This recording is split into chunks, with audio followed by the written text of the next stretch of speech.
Okay, good evening. Welcome to the planning board meeting.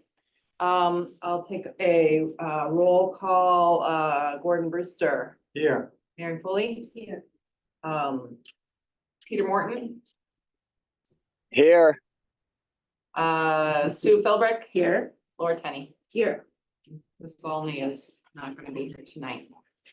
I'm going to open with the cell signaling public hearing, and we're going to I know there may be other issues besides those that are subject to the site plan review, and if we can, if there are those that are obviously things that are outside of the site plan and special permit, we're going to push those to the after the hearing has been continued because Peter Morton has a time constraint, and I want to make sure he's here for the hearing.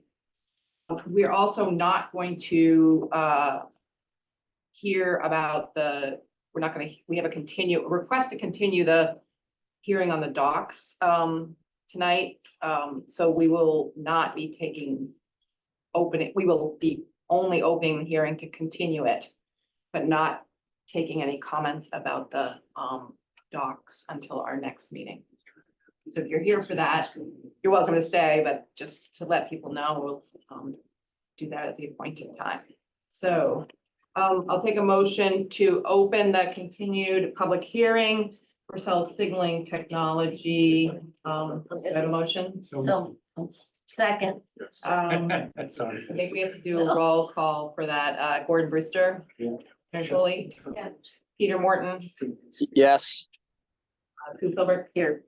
And Laura Tenney. Yes. Great, thank you. Okay, I'll turn that over now to Mark Resnick, our planner.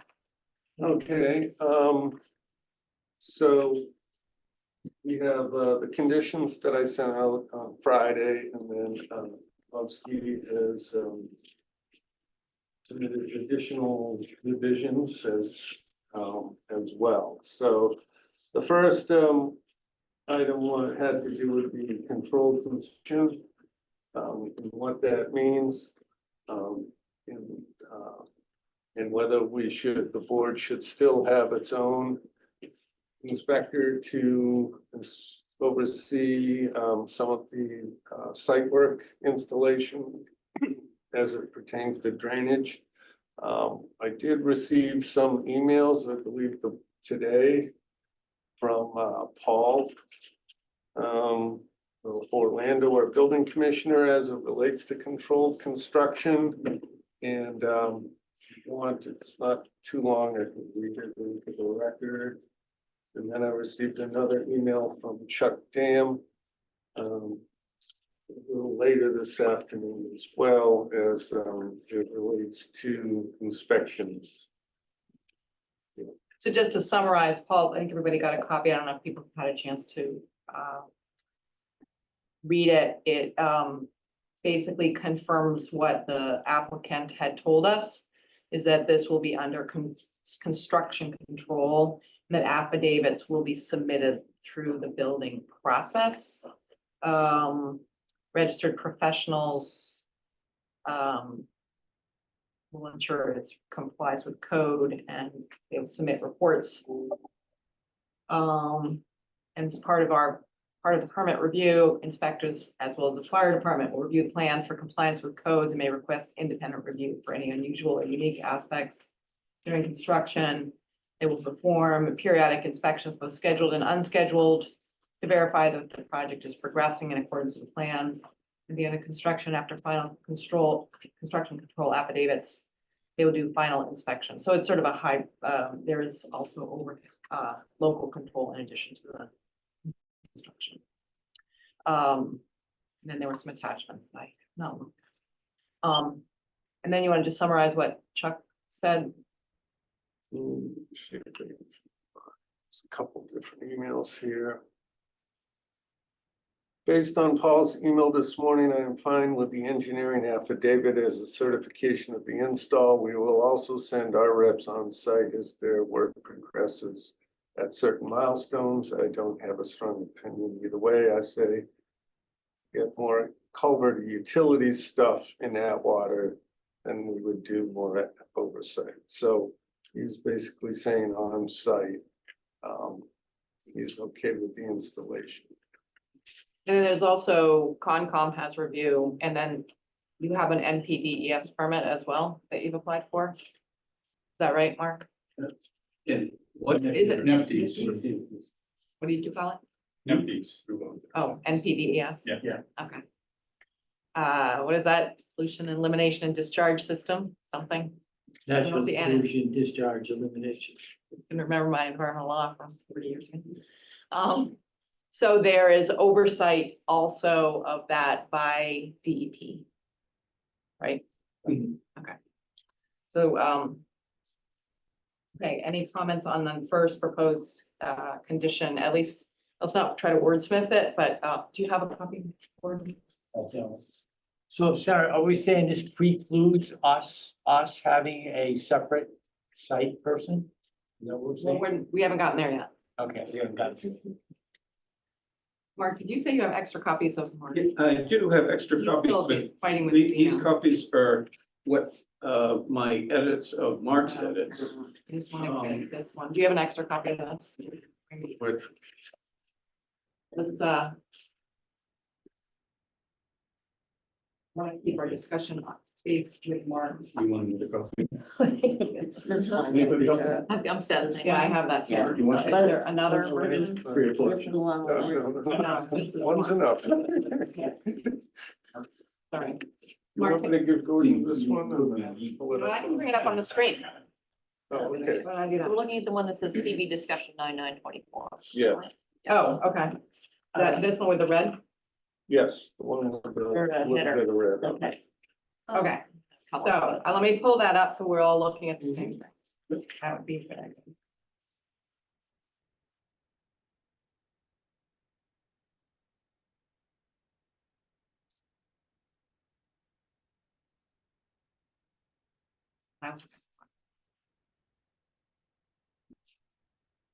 Mark, is it changed from 3 days ago? No, it's the one that was put into Into the your packet. folder on Friday. Okay, I was looking at the old one. As soon as I pull it up, I can give you this copy here. Okay.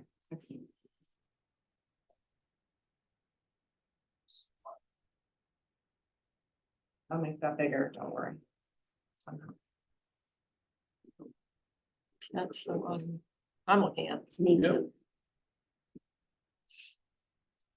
Okay, is that the one I'm supposed to be looking at? Yes.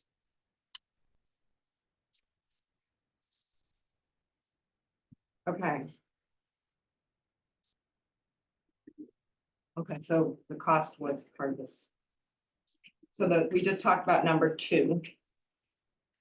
Number two. Number one on the one that was in the folder. No, that's a peer review. Number 1, right? An outside inspection. Yeah, I said 1 or 2 on the draft I sent out Friday. So after discussion and getting the emails from Chuck and from Paul, 2 will probably agree not to do number 1, to condition number 2, which is what the applicants proposed. Okay, so we would strike. We'll strike this language, the number 1. Yeah. I'm gonna try to put this. in.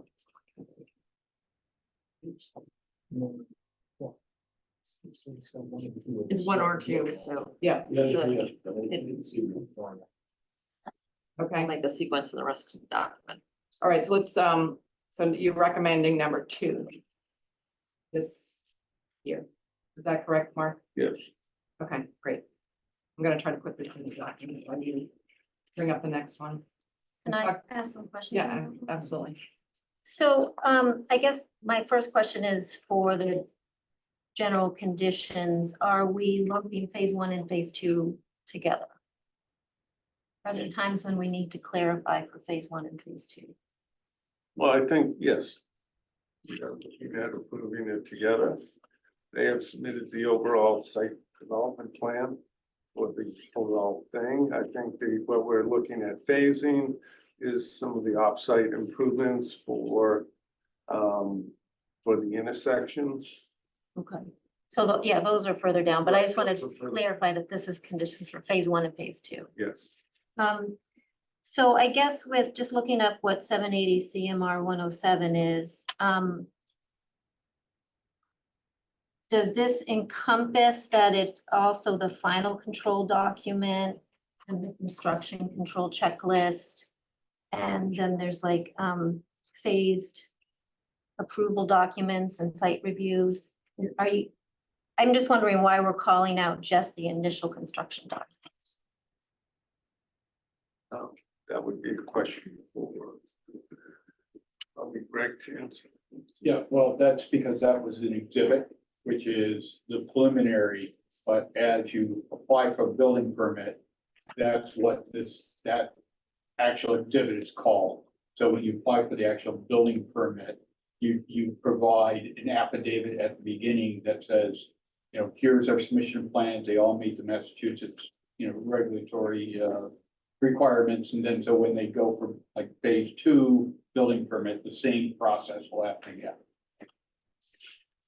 So I guess my original question stands, why wouldn't we also have in the conditions that when we get the final control document along with the checklist and other items?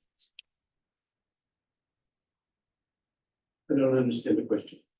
So the question is, this condition number 1 states, out of the Mass Law 780 CMR 107, it just plucks out the initial construction control document. Whereas if you look at that law, it also lists out a final control document and then the construction control checklist that requires the site reviews, and then there's phased approval documents throughout the Right. process. I only included the first exhibit to reference the process, not the entire process. Okay. This, as to how we initiate the process. Yeah, the whole process is under CMR 107. So Okay. he just put that one exhibit. We could put all the exhibits. in. Okay, yeah, so maybe we should add the. It says commenced by the execution, so it means that it's begun with the initial, rather than it doesn't show it, so CMR applies, but it begins with that initial. I think that's what that says. And that's fine, I mean, we can add I mean, one at the yeah. bottom to say, do the final Okay. control document. I just don't want to narrow us in with just one document when there's really, You know, the wise Peter next to me just suggested, if you want to do it that way, you could put a period after 107 so that the project needs to proceed in accordance with the regulations and leave out the exhibit and leave out the commencement of the process. I was just doing that sort of for clarification, example. but it doesn't have to be in there. I think the theory is that starts the process and then you have to follow it, once the Okay. process starts, you have to follow the rest of the Yeah. steps. if we could just be clearer with that, because I know when I looked it up, I was just questioning, why is there just one document when there's really 5? So possible is to leave. Does that make sense? That covers then the whole process. Well, it will be commenced by the Yeah. submission of that Put a form. period in and make a Yeah. consensus. But we could take that out. Right, so I think you're right, we just Put put a period in the a sentence. period in the sentence. And then say the process or the building permit process will be commenced. Now I Take know. that all out. You have to follow the statute. Okay. Right, well, why don't we have to fix this, so we will, I'm sorry about my mess here. I can't put it in Word. Okay, hours, I think we talked about those last time. Are there any other changes? So our general zoning bylaw, Article 10, Section 45 lists out construction activities, and that's 8 AM to 6 PM. So you'd have to go in front of the select board to change those, not the planning board. Those are the general bylaw hours that relate to earth removal. No. To construction activity. Yeah, we've talked about that before, but I think what I would suggest is that we put this in the special permit conditions and we send a letter to the select board with this as our recommendation and ask them to So this doesn't state for earth removal. Am I missing something here? No, it's not an earth. You are correct. This is the general bylaws has a construction activity section.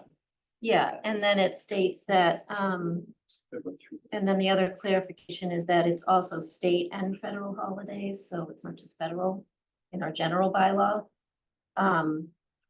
So again, it's just not under the jurisdiction of the planning board. There's some state holidays when work will actually go on, because not all state holidays are observed by everybody.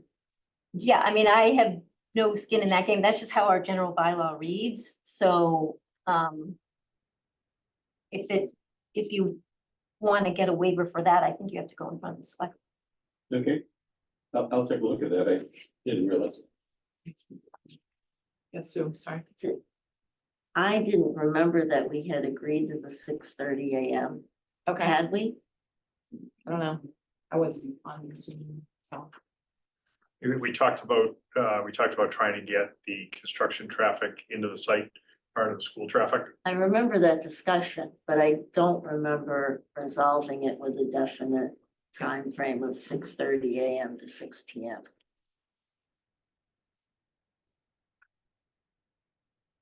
The other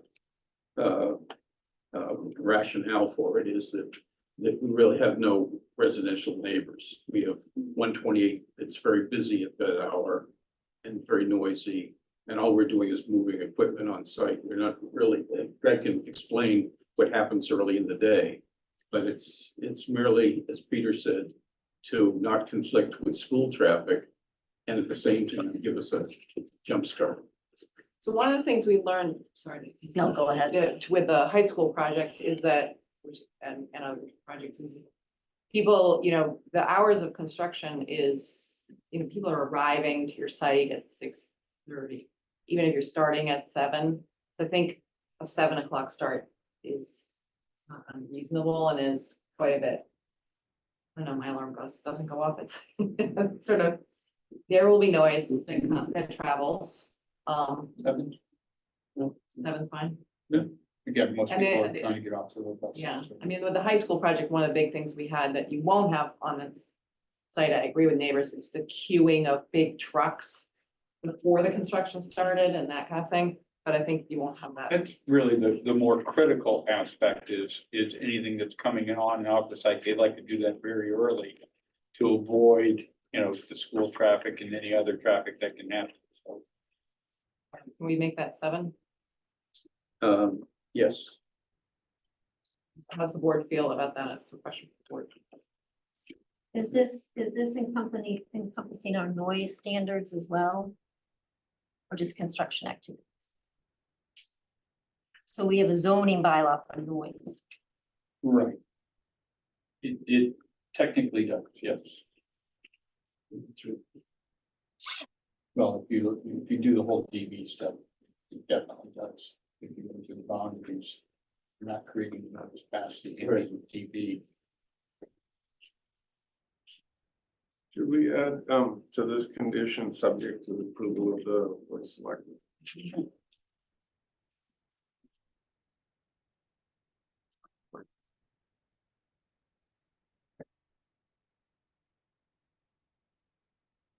So, I just want to voice my disagreement with the general statement that we don't have to think about neighbors, because we do. Because we have already heard from many people who live close enough that they're hearing the construction. Apart from the blasting that we heard about during our last meeting, there is interest in the rest of the construction and its ramifications on the people who live nearby, across from 128. So I think I'm uncomfortable every time that statement is made, that we don't have to worry about the neighbors, that there aren't neighbors living right next door to the site. thank you, Sue.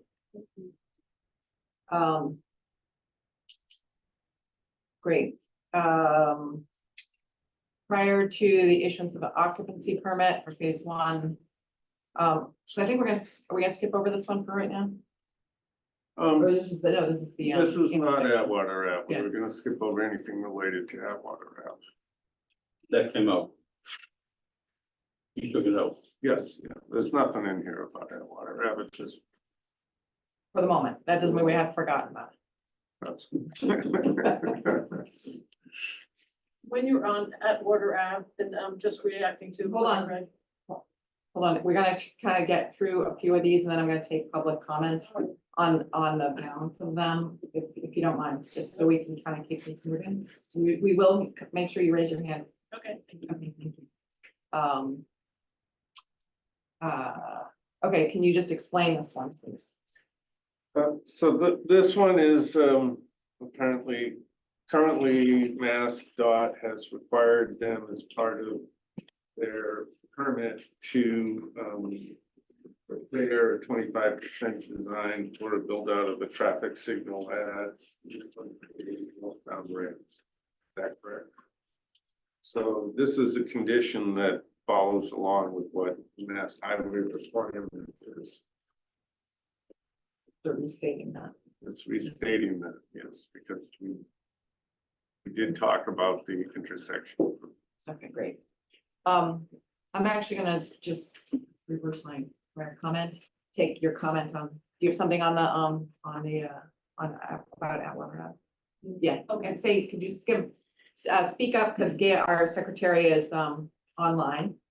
And, give us your name, if you can just stand and tell us your name and address. Hi, I'm Mary Ellen Moores. I live at 71 Forest Street, and I just want to make a comment about something I read in the Cricket about 2 weeks ago. When you were talking about Atwater Ave and considering some of the options. One put out was to direct bicycles and pedestrians over 128 onto Mill Street.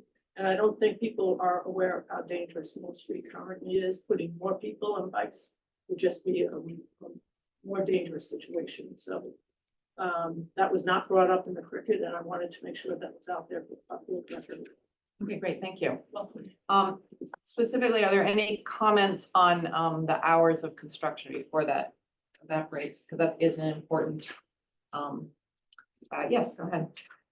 Stephanie Rogers, 59 Forest Street.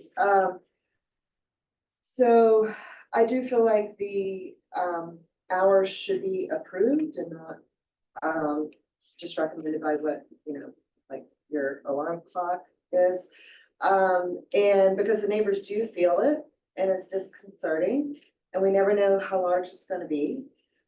Also, I'm curious about this, like that we're planning construction traffic around school traffic, but aren't we gonna have way more traffic with all the business up there? So are we gonna make people show up to work before 7 a.m.? So I'm just like, Construction I'm trying to traffic. understand the priorities here. Thank you. So the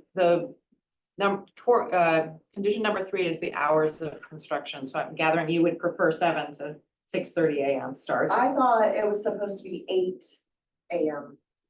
That is what the bylaw says. This is adding this is approving an earlier start than that.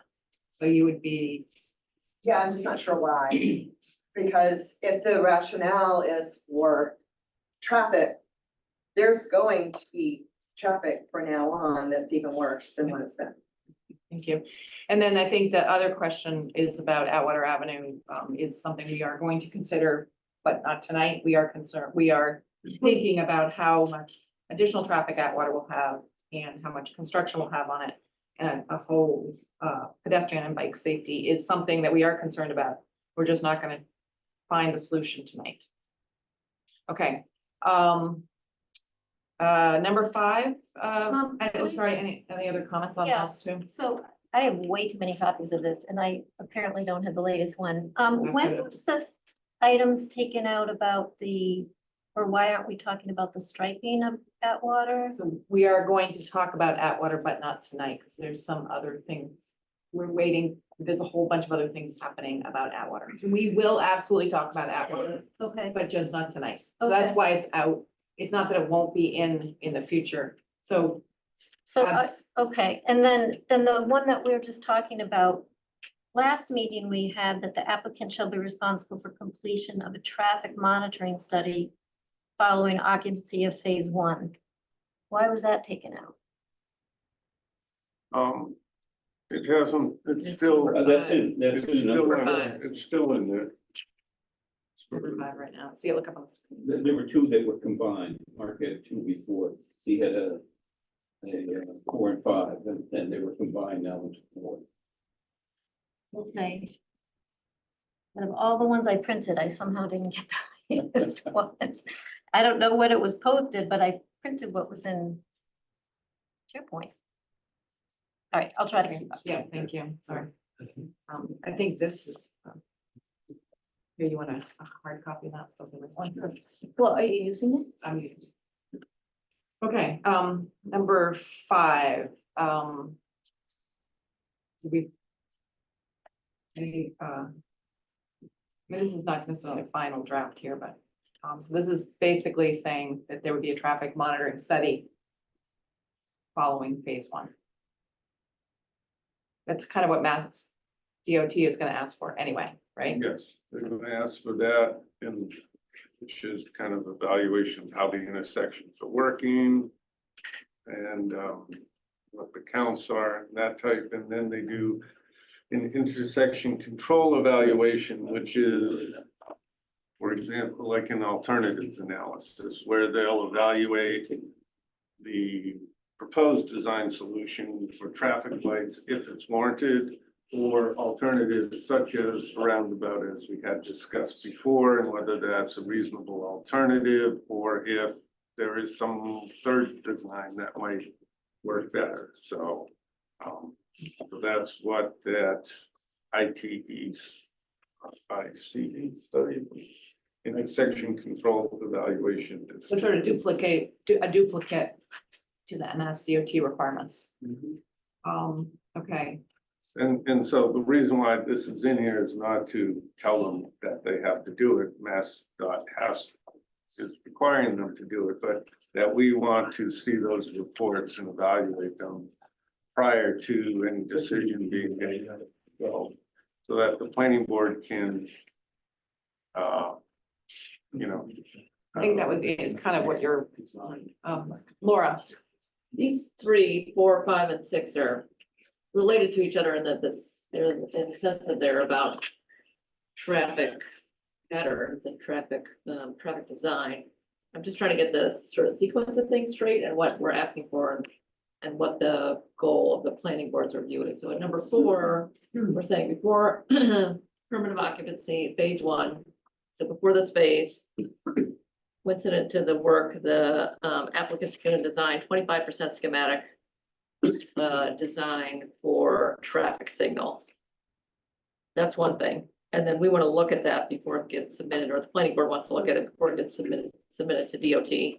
Then number 5 says, after occupancy, phase 1, a traffic monitoring study is performed. I think the planning board might want to discuss with the applicant at what time what's the right time to monitor traffic. You know, is that September, or, you know, is there an optimal month to gauge what the traffic impact is after occupancy, or, you know, is there a phased move-in by CST employees, whatever that might be. So I think that's So the maybe in discussion. consultation with the planner. Consultation with the planning board in terms of before the traffic study is performed, about what are the parameters and the timing and so forth. And then the number 6, which is the intersection control evaluation.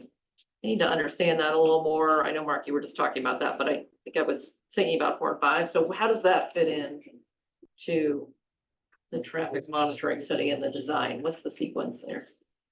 My understanding is that they do and perhaps that they do the traffic analysis first, and then they do the intersection control evaluation afterwards, so that they know what kind of parameters they're talking about for traffic and what they would have to design for, what alternatives may or may not work for that particular intersection.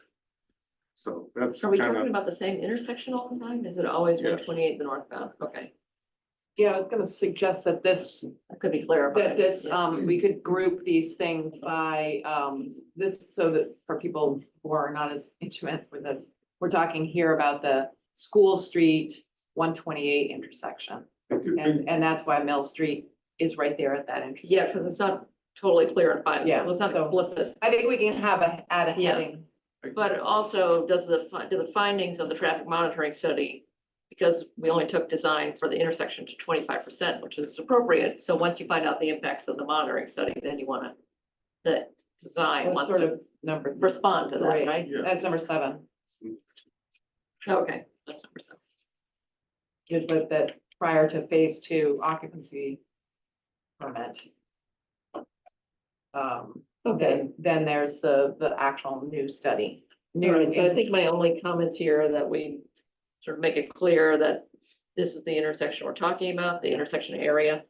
And that the study happened in consultation with the planning board, so we can define some of those criteria. I do have a question for the applicant, as it relates to the intersection. So the Mass dot requirement for phase 1 is to do a 25% design for the northbound intersection. However, when you do the traffic monitoring study and the intersection control evaluation, does that include both the southbound and the northbound ramps? In other words, at the end of the day, there could be something that might be required mitigation for the southbound ramp.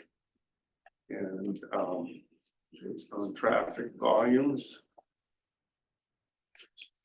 when people are leaving the site and turning south. So do they look at the entire north and south? Unfortunately, we don't have TEC here with us, but yeah, I think that their study will evaluate, the entire 128 intersection. Mhm.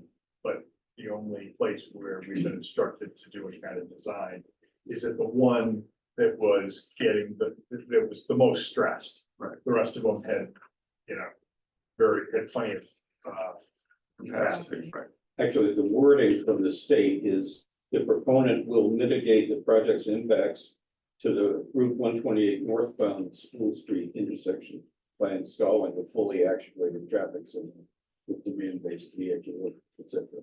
Mhm. And so it's referring to that one intersection.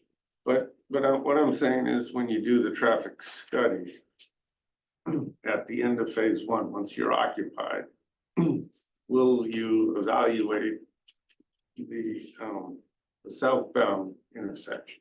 It will, because what we're trying to do is evaluate the traffic, the new traffic coming to Manchester, in particular to the site. Right. So what we're expecting is that there'll be a dramatic increase in the number of people turning towards Essex and then turning right on Atwater. Mhm. Right, but There I'm might saying be at the end of the day, it's gonna reverse. And there'll be more substantial traffic turning left onto School Street and then left again onto 128 southbound. So it may not necessarily. We can They confirm. may require some sort of mitigation, maybe not a full traffic light, but it may require something else if it's about, it may not require anything. That is the state jurisdiction, and if they conclude that it's required, Mhm. they're stuck with it. Okay, well, and sort of to Mark's point, the state has these same Right. conditions, so But, we should, but the state will consider comments from the town on. traffic lights or on other traffic mitigations, lights and right? The mitigation at their intersections. Some towns, my experience, some towns just, it's the state's intersection, whatever the state decides, and other towns are more concerned and want to at least participate and comment on the process, so. Okay, So Mark, if I understand it, just want to make sure that the wording is in there, that they evaluate the entire intersection, That's north and correct. southbound, Mhm. at the appropriate times. And if it's not required to be for any mitigations, To see what happens. yes, see what happens. We'll confirm that with TEC. Okay. Okay. So number 8 refers to adding, Mark, I'll let you say what it needs to do with the bike lane. Well, it looks like on, this would be, We didn't. Number 8. We just, we go back to 7, year 7. Fortunately, it's not a page. What we had suggested, in being consistent with the state, is that in the middle of that paragraph, that had initially, as proposed, we said the applicant will finalize design and install traffic signal infrastructure, which is what the state said. So we put the word signal in, because the state wanted that word, but you took it out. I took it out because maybe during the, if something changes during the evaluation process, and they require some alternative to the signal, then you would be required to construct that instead. With respect to the alternative to the signal, in the report that we filed with the application, it says that according to the TIA, a roundabout is not feasible because the proponent would be required to acquire property abutting the intersection to construct the roundabout, and it would significantly shorten the length of the Route 128 northbound on-ramp from 720 feet to between 500 and 600 feet, which is below Mass DOT's guidelines for minimum ramp length. And so they seem to take that off the table. Well, in my discussion, so I did have, like I said last time, we had a meeting with Mass DOT, and that they would be amenable to looking at that, and it's not a hard and fast rule, that they do make adjustments, they have, it says it's a guideline. So, it's not. So, okay, so we can, what I'm gonna do is just note that cell signaling would like to see us insert the word signal, but this is, just take that as input at this moment. Where was signal after the installed traffic signal instead of infrastructure? No, it's traffic signal infrastructure. Okay, But we'll so note at this point, traffic signals. Unfortunately, mine is coming out super small, but I'm getting for the state language. Okay, great, thank you. I'm gonna keep us moving along. Number 8 is the bike lane from Atwater to this town line. I am suggesting, if I may, that that provision stay the same. But at this point, since we have the other offsite improvements to talk about, the Atwater and That whatever, we hold till, that it say constructed to Atwater Avenue instead of the Essex Town Line, because there are issues with respect to extending it to the Essex Town Line, both with respect to design and cost, that are going to be in that basket of things that we're talking about with the town. Okay. I think that's, so I'm gonna just say hold on that one. Oops. a question with some of that is some of that the Mass DOT jurisdiction then? Yeah, that's part of the issue. I think it's the width and the constructability. No, but even, yeah, just, The portion Full from, street. the portion from the off ramp to the edge of the state highway layout is their jurisdiction. Okay. But Which they that's not all the way to Essex. Black Earth and not all the way to that water. To be resolved, okay, thank you. Sustainable features will be installed and oops,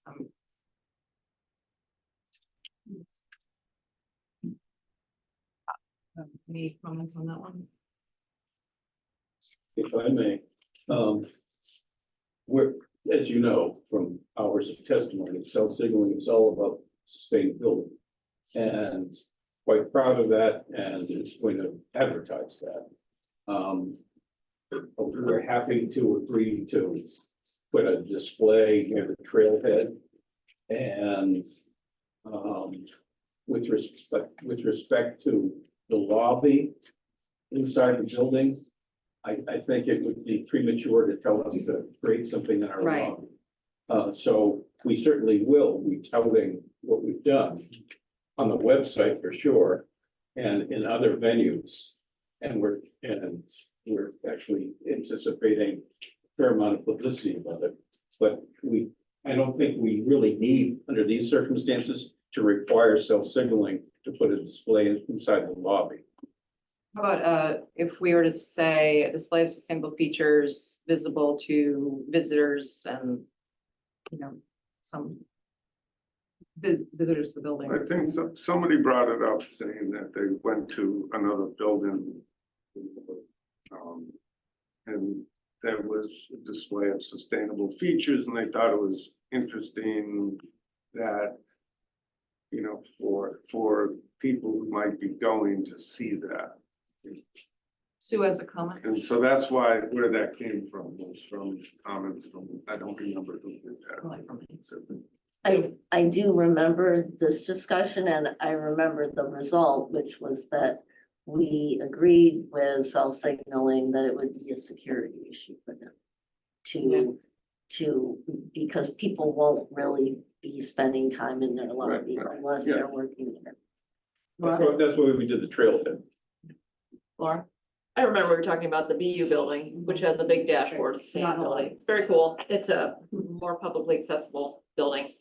I think the intent, if it's signage at the trailhead and it can have a QR code or something that links you to where your website is talking to be updated. Yeah. You know, I think that meets the intent and we don't need to say what goes inside the building. Okay, great. You have questions here? Yeah, a comment on the sustainable features. Not so much on that. I just know there's some questions back here about the construction time. They want it clarified. Is it 7 to 6, 6 days a week? That was Gail, that was Karen Bennett. 28, I think. So the current proposal is hours of construction shall be from 7 a.m. to 6 p.m. No blasting shall be permitted earlier than 8 a.m.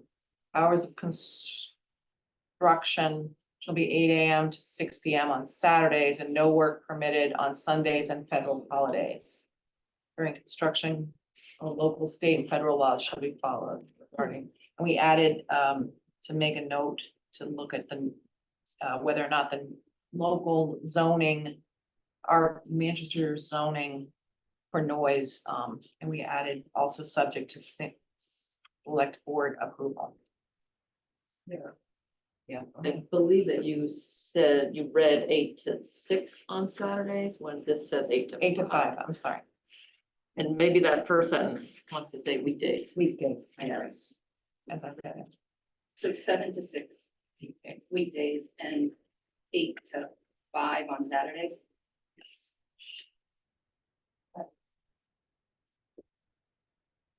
So, just to clarify the, if when you go home and you think about this, you can also send us an email. We do read them. Go ahead, yes, Hi, do I have to stand up? yes, please, and your name. Elizabeth Thomas, 27 Mill Street. I just wanna, I don't know if everybody here really understands what's happening on Mill Street and Forest Street, like what the pressure that's being put on all of the residents. You're talking about every single time we come here, it's more and more things being taken from us and given to cell signaling technology. It's more blasts, it's stronger blasts, it's going from 1 blast to 2 blasts. It's, you know, now detours are gonna be starting on Forest Street and Mill Street for the water and sewer work that's gonna be starting. It's now increasing the hours overall for construction. And then also you just said for blasting, now 8 a.m. Right now, the current permit is 10 to 2. So one of my concerns is right now we've gone from 1 blast to 2 blasts. I have no reason to believe we're not gonna end up with 5 blasts, 6 blasts per day. I don't know that. And the reason why I don't know that is because every single time I'm told something, something changes after that. I was told I went for a blast site visit, which I was very thankful to be invited for that. But I asked on that day if there would be, if it would be 1 blast per day for the duration, and I was told yes. The very next blast was that following Wednesday, and it was 2 blasts. And we've been told on camera, I've been told in writing that it would only be 1 blast. That changed.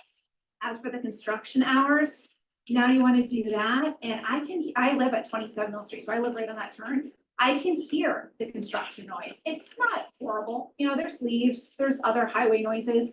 But when you take that away, when those leaves start falling with the fall, and there's no longer that sound barrier, and there's no traffic going down 128, you're gonna hear that. And that's just one more thing, one more pressure point on this street. I don't know, I know some of you have seen the emails that all of us have been sending. And it's because we're hitting our breaking point already. And it's just not fair. And I have nothing against cell signaling technology. I think the world of that company. But it is not fair that you're building this on our backs. So I just wanted to say that. Thank you. Yep. Can I just get a clarification? Is on the blasting hours, have we already committed to a 10 to 2 blasting schedule? Where did I that? think that's, Yeah. I believe that is the requirement for the state. Anything within the 250-foot range from 128. That's the parameters for that particular permit, which we have not obtained yet. It's 10 to 2 from the state. Right, from the state, Yeah. correct. So Yeah. can I share? But Can I that's, I just want to clarify,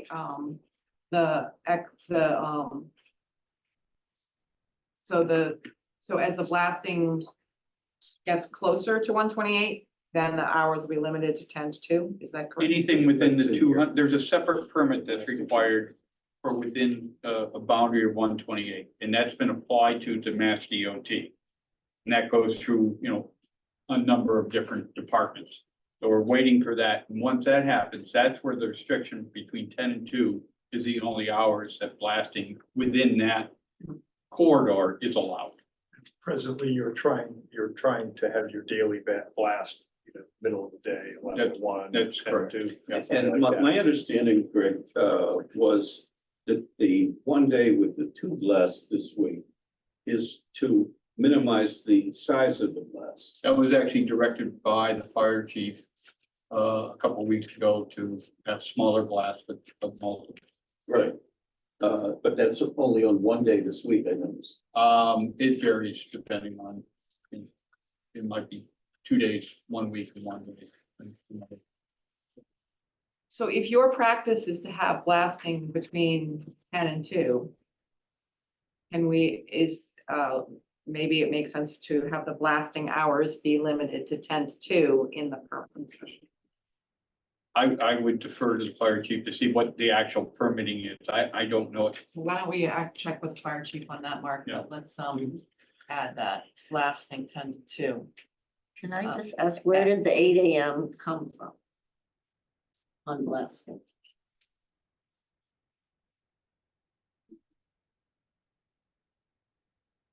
Okay, so it sounds like that should be in the. Yeah, but they've been doing That's blasting what- in the middle of the day. Blasting at 8 AM is not feasible. Yeah, that's not- Set of perspective. Yeah, they've been, Okay. I don't think the issue is when they're blasting. Um, Like I said, I would okay, let's keep, so we can all hear the benefit of your comment, yes, in the back again. So Mary. I'll share what is the. You stand up conversation. again? Yeah, I'll share the conversation back here, with, I think we're at Yeah, and your name again? Mary Ellen Moores. Thank He's you. Saying, 10 to 2 is fine, but it's deferring, but, I would hope that, you will consider 10 to 2 as, it's worth, why to consider at 8 o'clock in the morning I had somebody in my house and one of the blasts occurred and they came running out and there's like, did we just have an earthquake?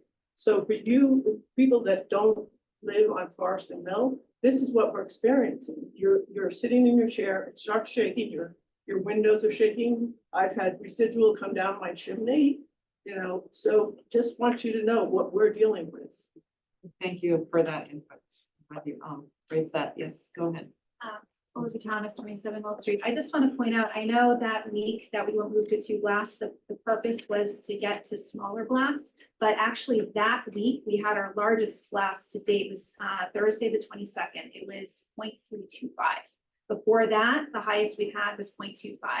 Mary Ellen was the only one that I know of that was home for that blast.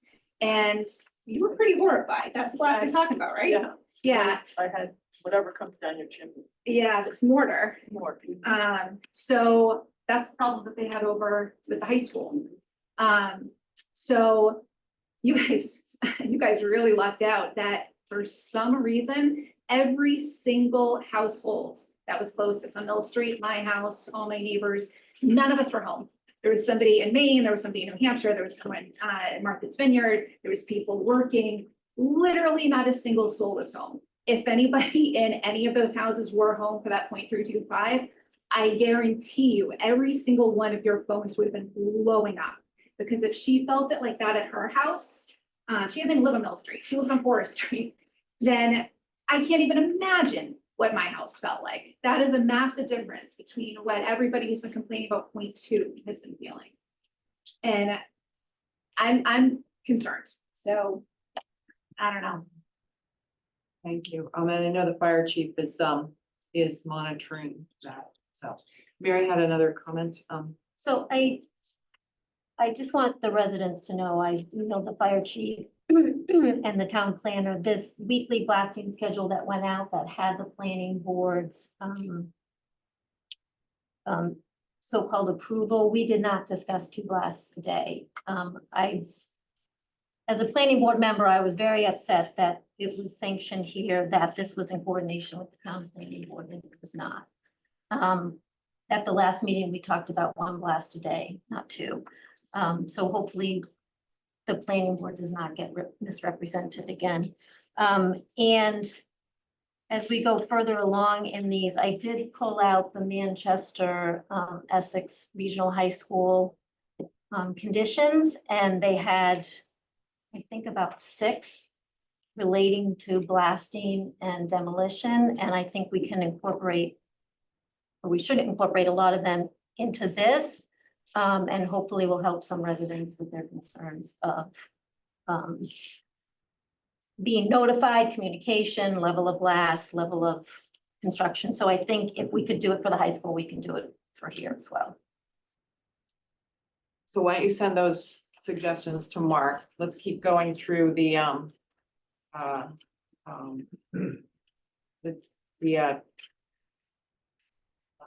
proposed conditions, so we get through permissions. I think we talked about the granting to the trustees. Go ahead. Can we, I may have read the attached document incorrectly, but is this going to be a permanent permission? It looked like there was a right to suspend it in the document. And Pardon me? if I was reading the attached legal document correctly, it looked like there was a section in there that at a future date would allow the suspension of the easement Right, to happen. right. Could we try to make it a permanent? No. We came up with this whole concept of providing access to the trustees and creating the trailhead, creating the parking lot. We weren't asked to do that. We did that voluntarily. We need to make sure that it doesn't interfere with activities in the property, phase 2 or phase 3 or whatever. And consequently, we don't anticipate suspending that at any point, but it could become necessary. If it were a permanent easement, then we're sort of stuck with it. And this is voluntary on our part, and we intend to keep it in place That's only a safeguard if we have to pause it. That's all it is, and the trustees are perfectly fine with it. Okay, I just wanted to point that out, that it's, And that's why it's a license. May I raise a question about that? Yeah. I also understood that it was a license, but I have I think a similar question that I perceive Mary has, which is, if we get to phase 2 and there's a reason why that license needs to be terminated or retracted or whatever, then we granted phase 1 based on this condition. So if that trail access no longer happens and we're at phase 2 and it's just discretionary, then how much teeth, where's the balance of, like, I understand that this is a gesture that CST is making, but on the other hand, we're trying to facilitate a sort of more regional, trail network here. So is there, I don't know that I have a suggestion. I'm just raising it as, if it only lasts through phase 1 and then it disappears at phase 2, that's a concern. We're not planning to have it disappear after phase 2. We might want to change the location of it. The property does have the benefit of an easement through the Brady property. That would and could connect to the trailhead. So there may be a reason at some point to modify it. And we're just trying to maintain some flexibility. Right. So is there, The cell signaling is very supportive of the trustees.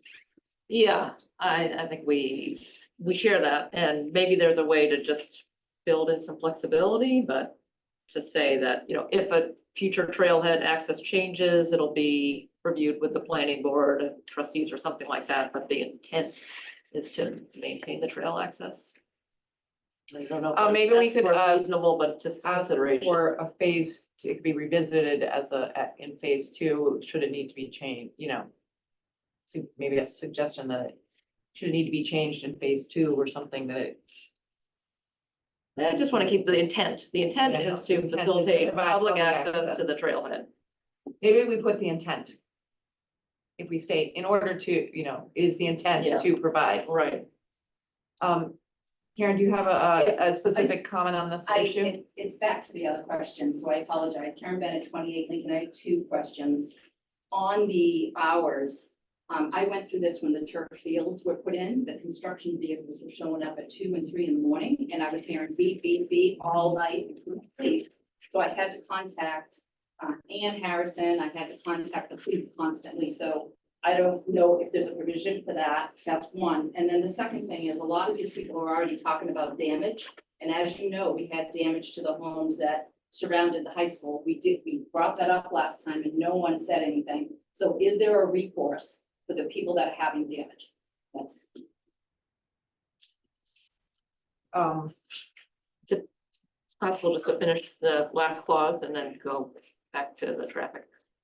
Or sorry, the construction hours conversation. I just don't want to lose the thread. Yeah, please do. So is there something we could say about the intent is to Yeah, provide that's public right. access to the trailhead network? or- As long as we can reserve some flexibility, that's Right. fine. Yeah, okay. And I'm then, burning you on language, but yeah. I don't think we need to worry about the specific language of it right now. Thank you.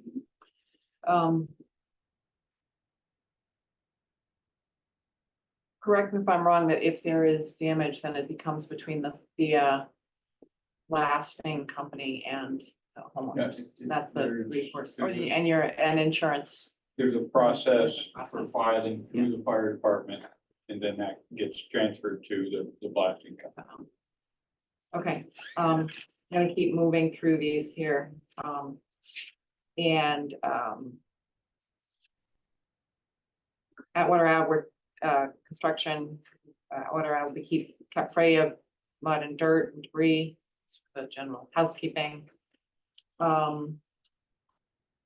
The drainage system, number 12, as, shall be functional or suitable, best construction, best management practices.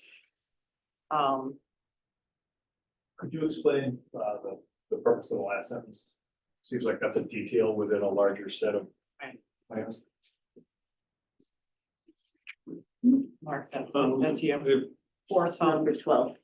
well, Yeah, if that's, are those depicted on the drawings? Yeah. Okay. the question, why are we It's not calling those out? necessary. It's really not necessary. Yeah. They're depicted already on the drawings. So, I mean, to call those out about, yeah. I think we just talked about also that, there's a lot of belts and suspenders on the, okay. Should we, should this be for phase 1 and phase 2? It just says phase 1. The site infrastructure is for both phases. So, We can add phase 2. no, but it's for phase 1. I mean, the infrastructure is sized for, once it's done at end of phase 1, it's done for phase 2. She may not understand the time. All the site infrastructure is happening at phase 1, prior to phase 1. So So it'll phase be 2 is done. the building only. Okay. The drainage will all be installed. Okay. Can I add something to the stormwater? That's Nate. Please go ahead. Yeah, Nate DeRozier, DPW. Kind of just a minor thing. I would revise drainage system to stormwater management system. Okay. And then I think we should reference the town's stormwater bylaw, which sets forth, all of the performance and system design parameters that they need to meet, which I'm sure it does, but I think it just provides a little more backstop for us Okay. to go back to. Great, thank you. Glad somebody's paying attention.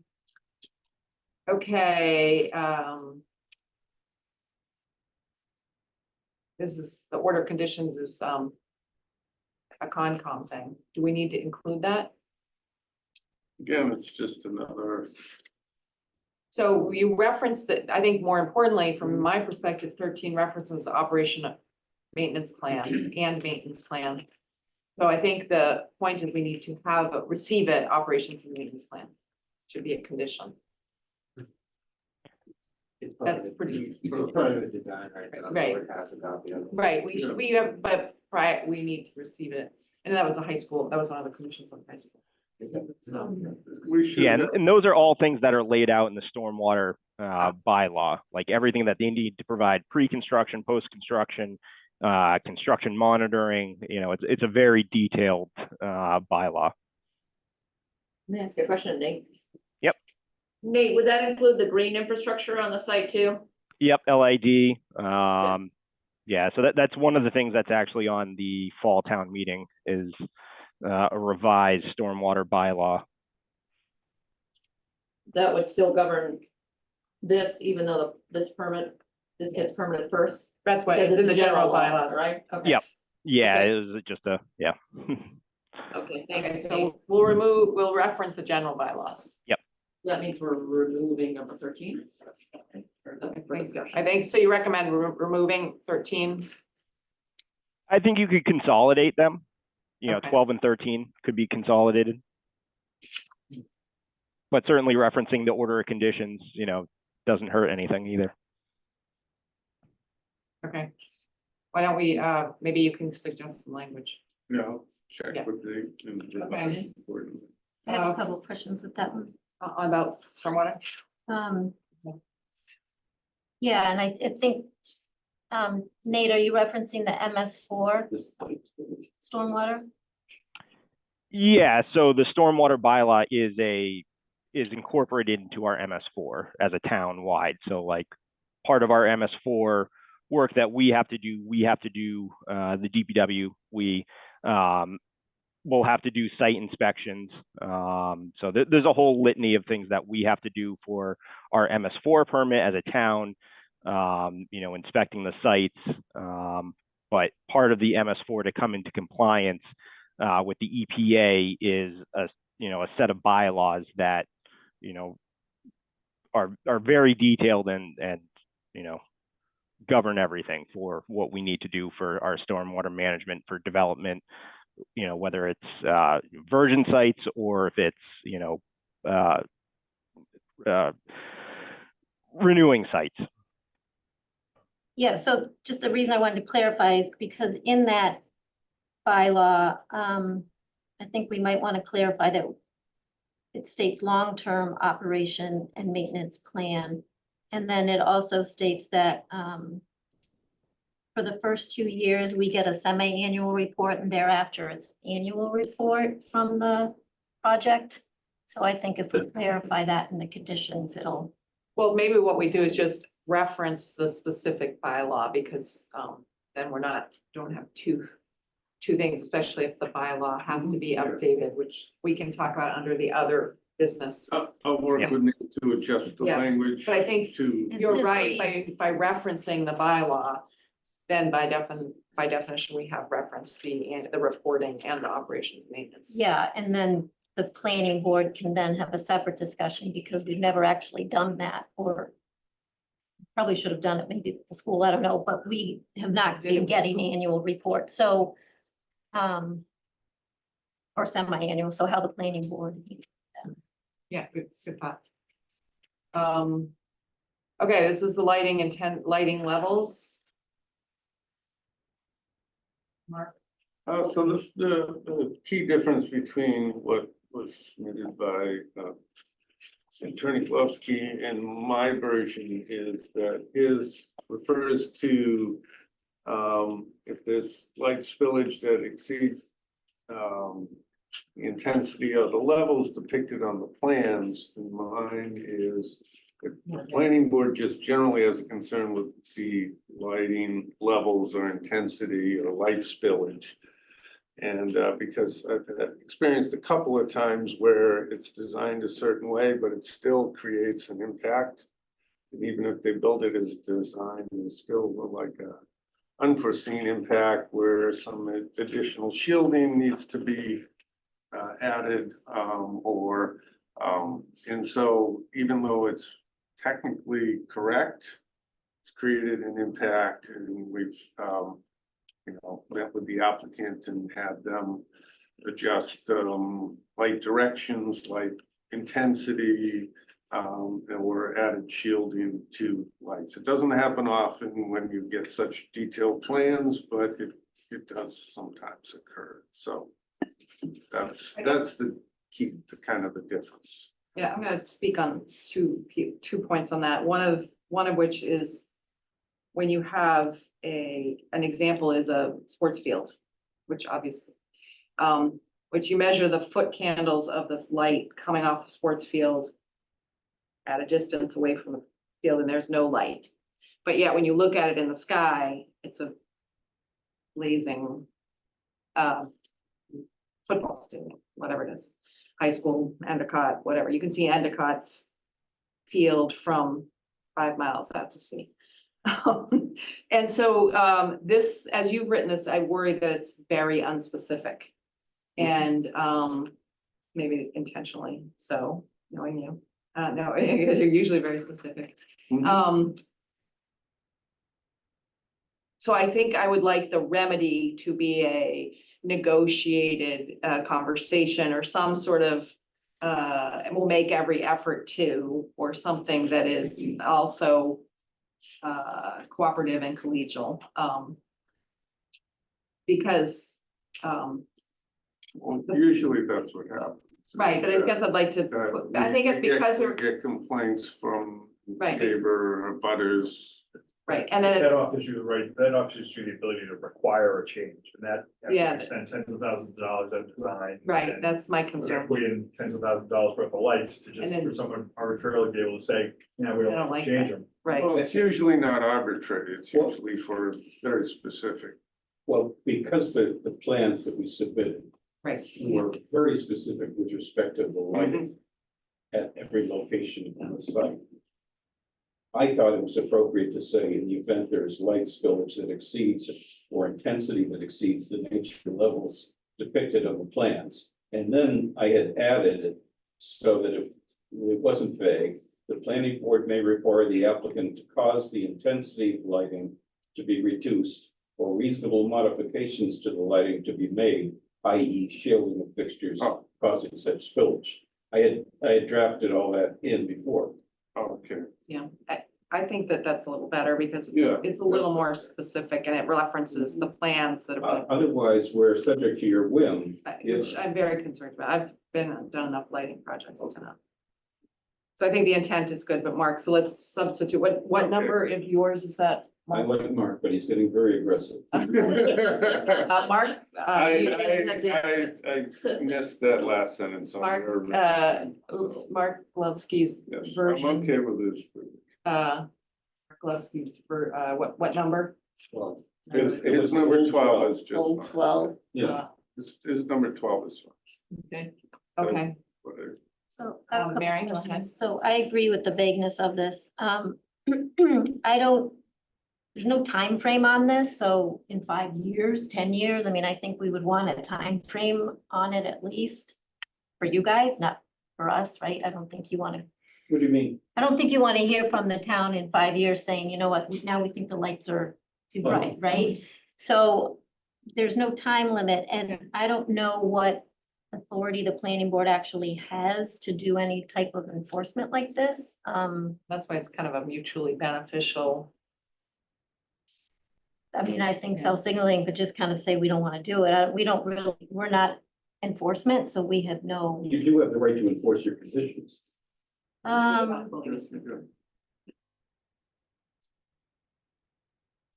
okay, we've just never been in that spot. So I guess I would then still clarify, what are we enforcing, right? Is it,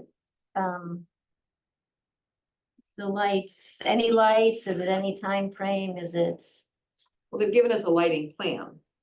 They've given us a detailed lighting plan, fixture types and shade. So if the shades fall off the lights, or the intent that, they're no longer, they're lights that are not dark sky compliant, those would be obvious things. And then I think Sarah, can I ask a question here? So, Mark, you referred to a drawing where the photometrics were all Yeah. defined for the entire site? Yeah.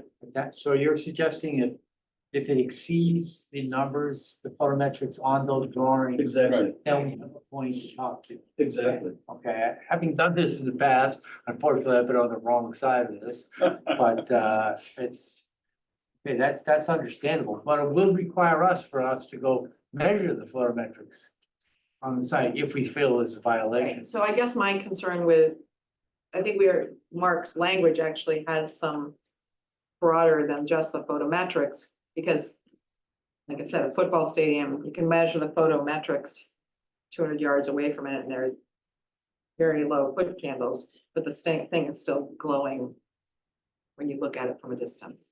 So we're trying to avoid the glow from a distance, Understood. not the additional foot candles that you'd measure on the edge of 128, which will be low. It's the glow. The glow is the concern, I think. And that's hard to measure. Well, we're not gonna, cell signaling is a daytime operation I for know. the most part. So the lighting, Well, but Craig will probably Yeah, tell you so what lights are on at night, but it's gonna be minimal. It needs to be objective. I mean, your definition of a glow, my definition of a glow Right. may be different. So it really is about meeting the standards that are on that plan. that's right. Yeah, well, the other thing I could see is, if, depending on, along 128, if the screening isn't sufficient, and there might be a glare from certain lights out onto the roadway theoretically, that could cause a problem as well, so. I mean, probably not, but, Well, can I suggest in order to keep, but I think the language here is sufficient, so I think that's fine. I do, Laura, All I wanted to do was to strike add the time frame, because I think with the other language, it's specific and it refers to the plan, but there's nothing else we have in here that expires at a certain point.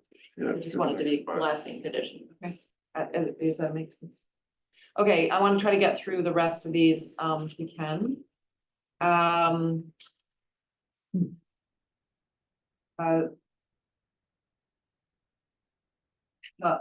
Let's go to the last two, because they're a little easier.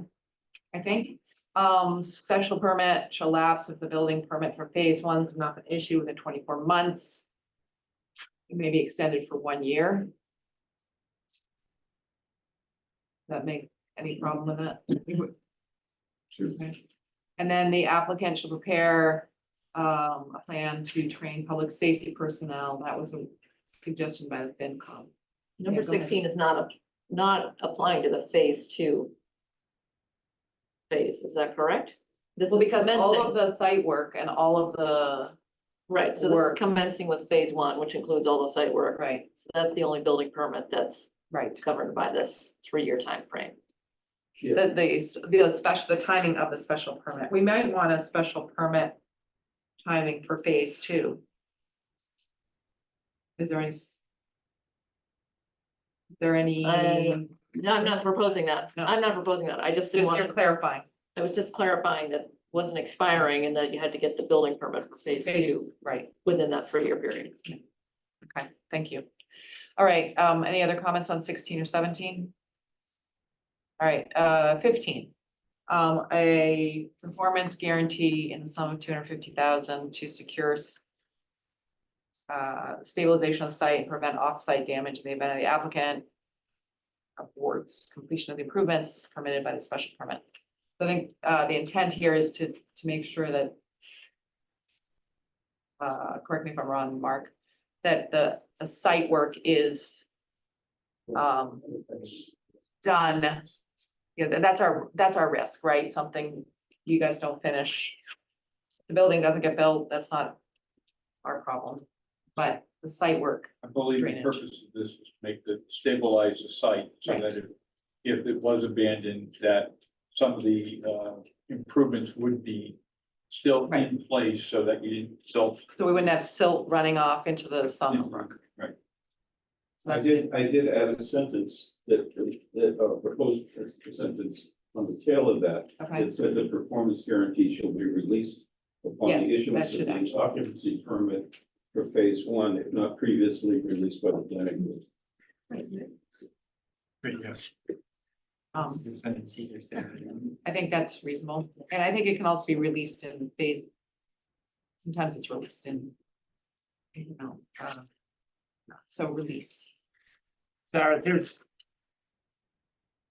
no timeframes on this at all about when and if or when And the, things have to be completed. yeah, the applicant shall provide a performance guarantee of the sum of 250,000 to secure stabilization of the site and prevent off-site drainage in the event the applicant awards completion of improvements permitted by special permit site plan approval. But do you want to put any constraint on that at all? Oh, I mean, as far as when it should be submitted to the town, Yeah, just. probably. I was ask a general question here.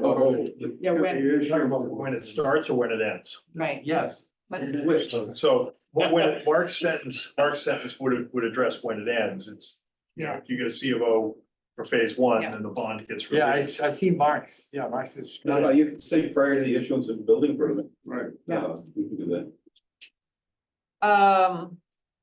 Could we just go over how the 250,000 was calculated? Like how, do we know if it's enough, too much?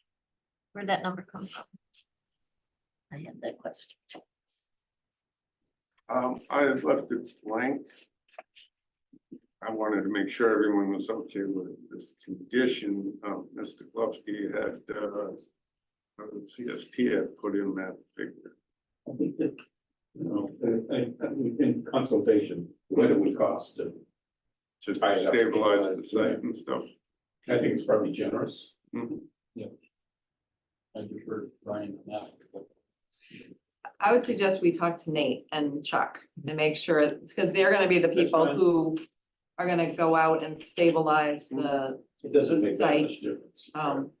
So, whatever they think. yeah, so, I mean, the question, you're already doing some work, but the question is, you know, if they need to go out and seed it and grade it and install a number of catch basins, then that's the concern. Reality is one of the order of conditions anyway. Right, So it always has to be stable, right. no matter what. I hate that. Go ahead, no, Hold on. that's why you're here. But the performance guarantee, this is Mark's words, the performance guarantee shall be released upon issuance of the occupancy permit for phase 1, if not previously released under phase 2. So this we're saying that all the measures, site development, will be done under phase one. correct? So that's why we're tying everything to the certificate of occupancy for phase one. All the major plantings, all the soils will be stabilized. The only thing phase two truly is the building proper. I'm not And certain, additional geothermal. Potentially. Yeah, correct. so I'm searching here to find out, is there a reason to put a deadline or a date or a time frame at the end of this? Say you don't build phase two. So that's what we're trying to do, is figure out how to get the money back. Yeah. Satisfied, we've stabilized everything, it's all green, flowers everywhere. We need to know we can get the bond back, and that At the latest date at that, the latest would be with the certificate of occupancy. It's objective Of phase one. of phase one. Okay, what And if- there is no bond for phase What two. happened, this is purely hypothetical, what about if you don't complete phase one?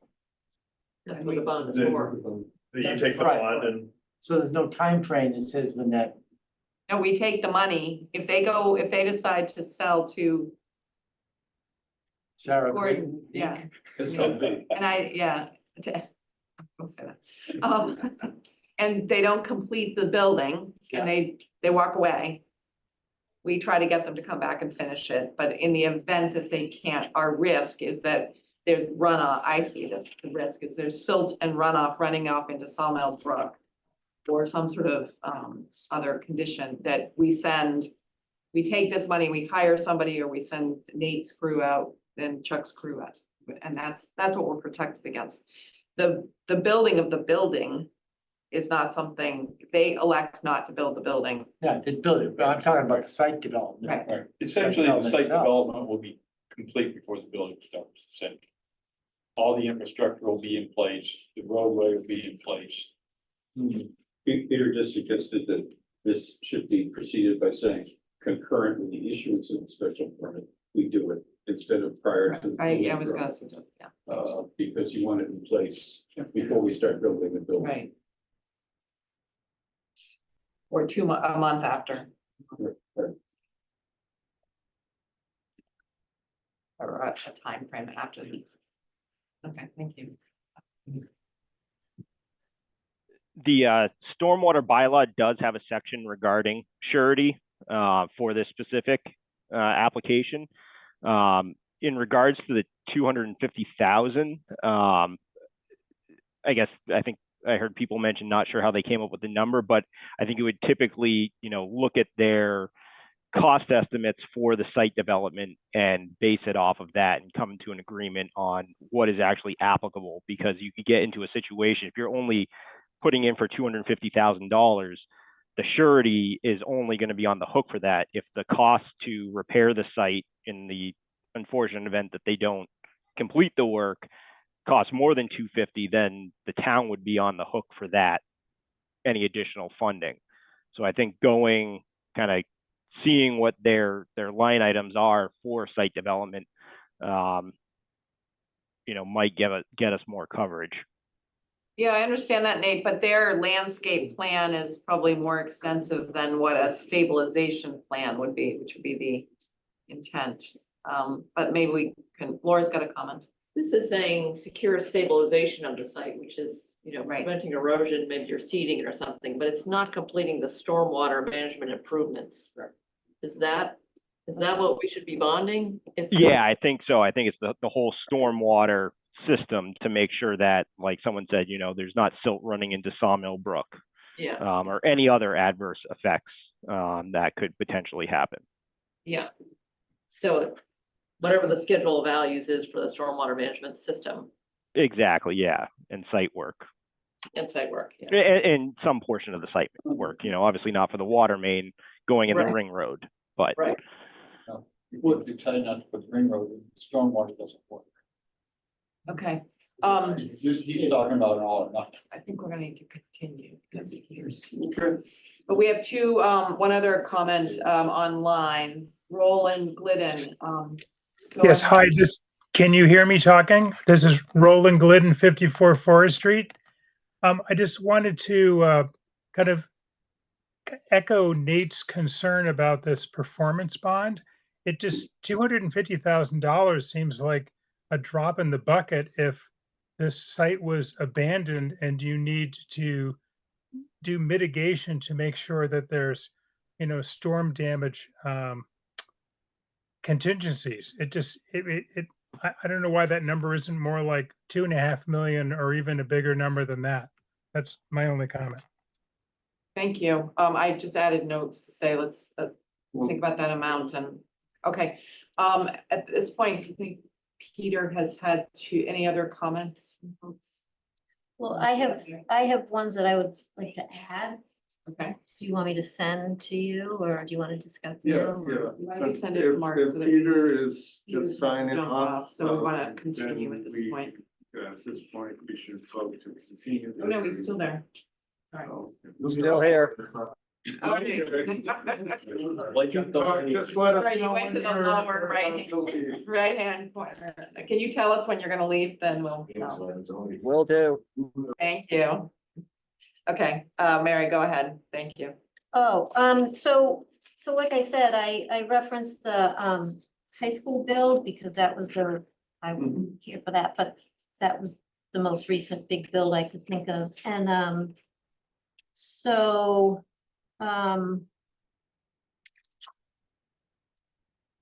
I had a lot of conditions, as I think Gordon and Sarah were on this. I mean, everything from, well, we don't need that one.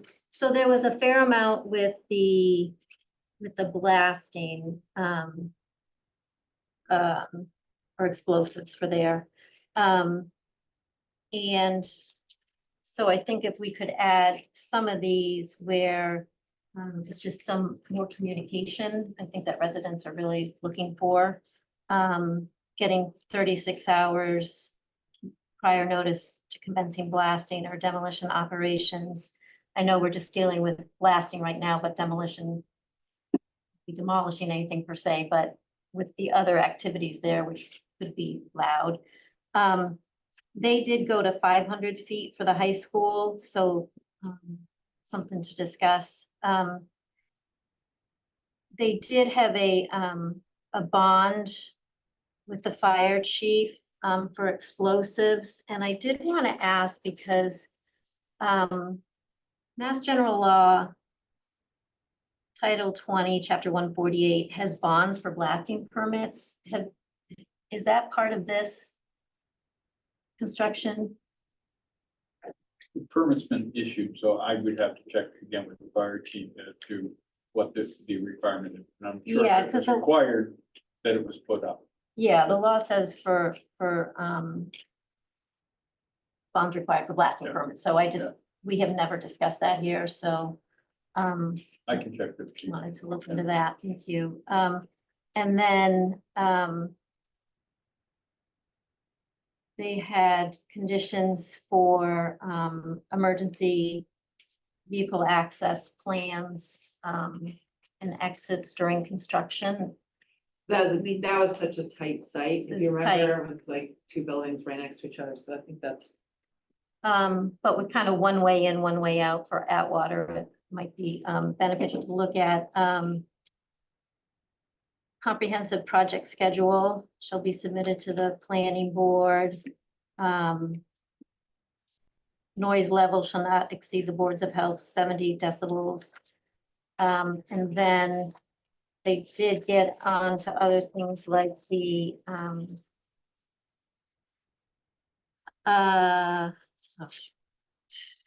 this might not be from the high school, but maybe one for irrigation. I know you said you were gonna irrigate for the first year.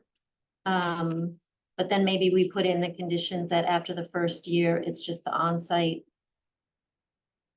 cistern well provides the water. I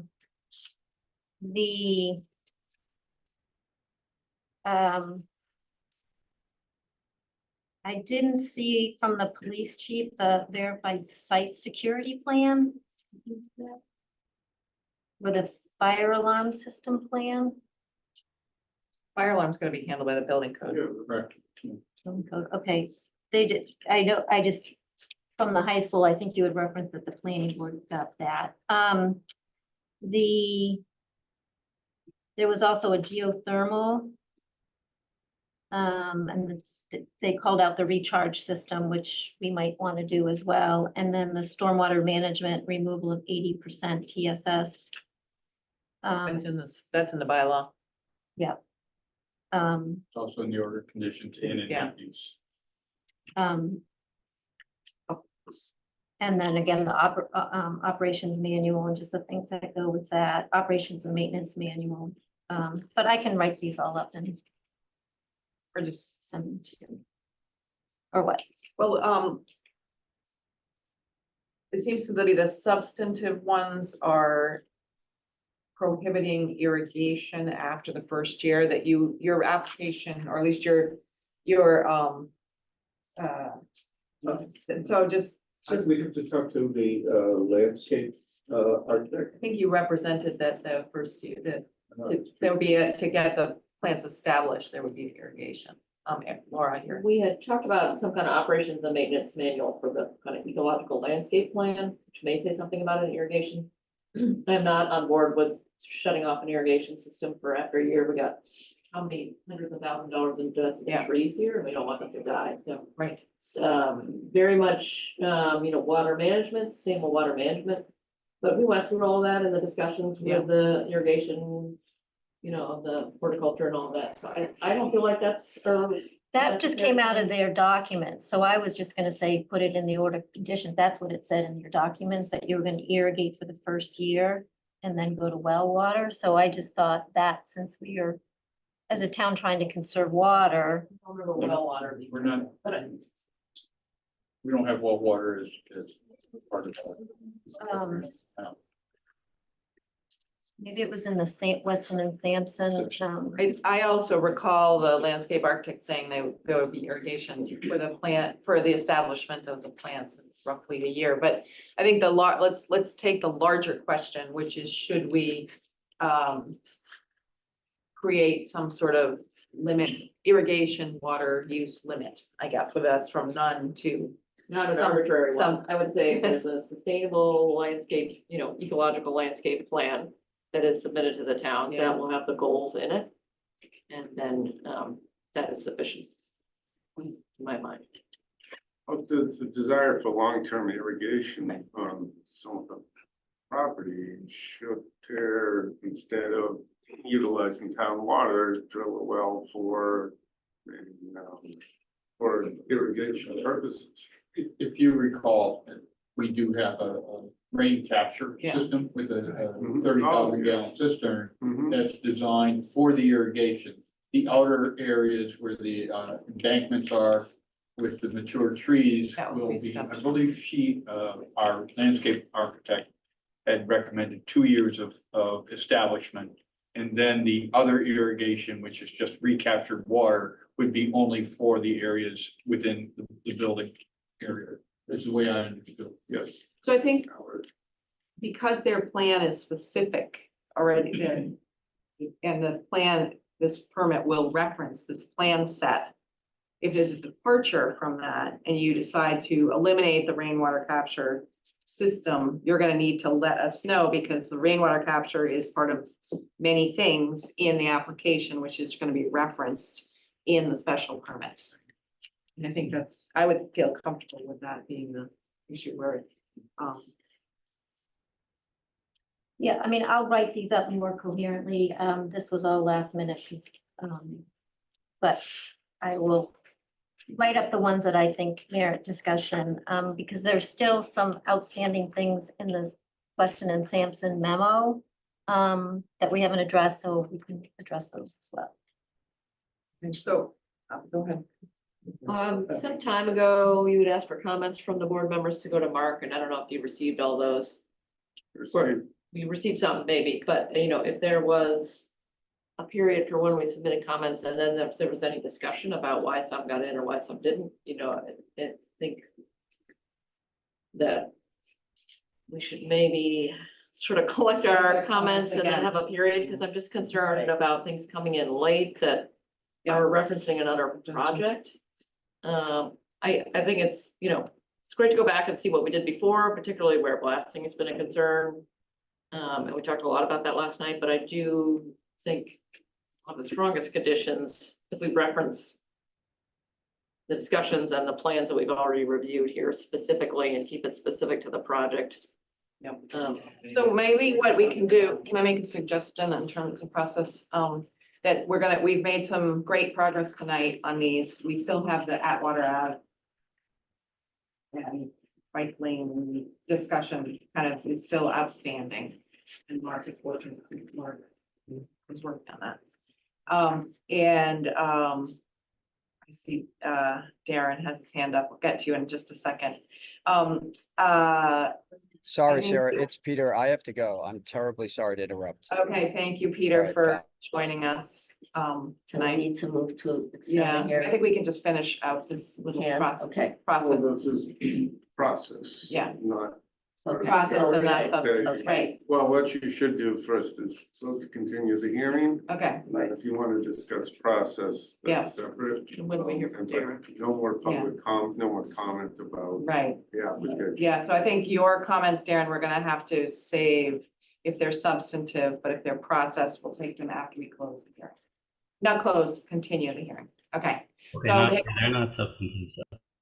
good. Thank you for being here.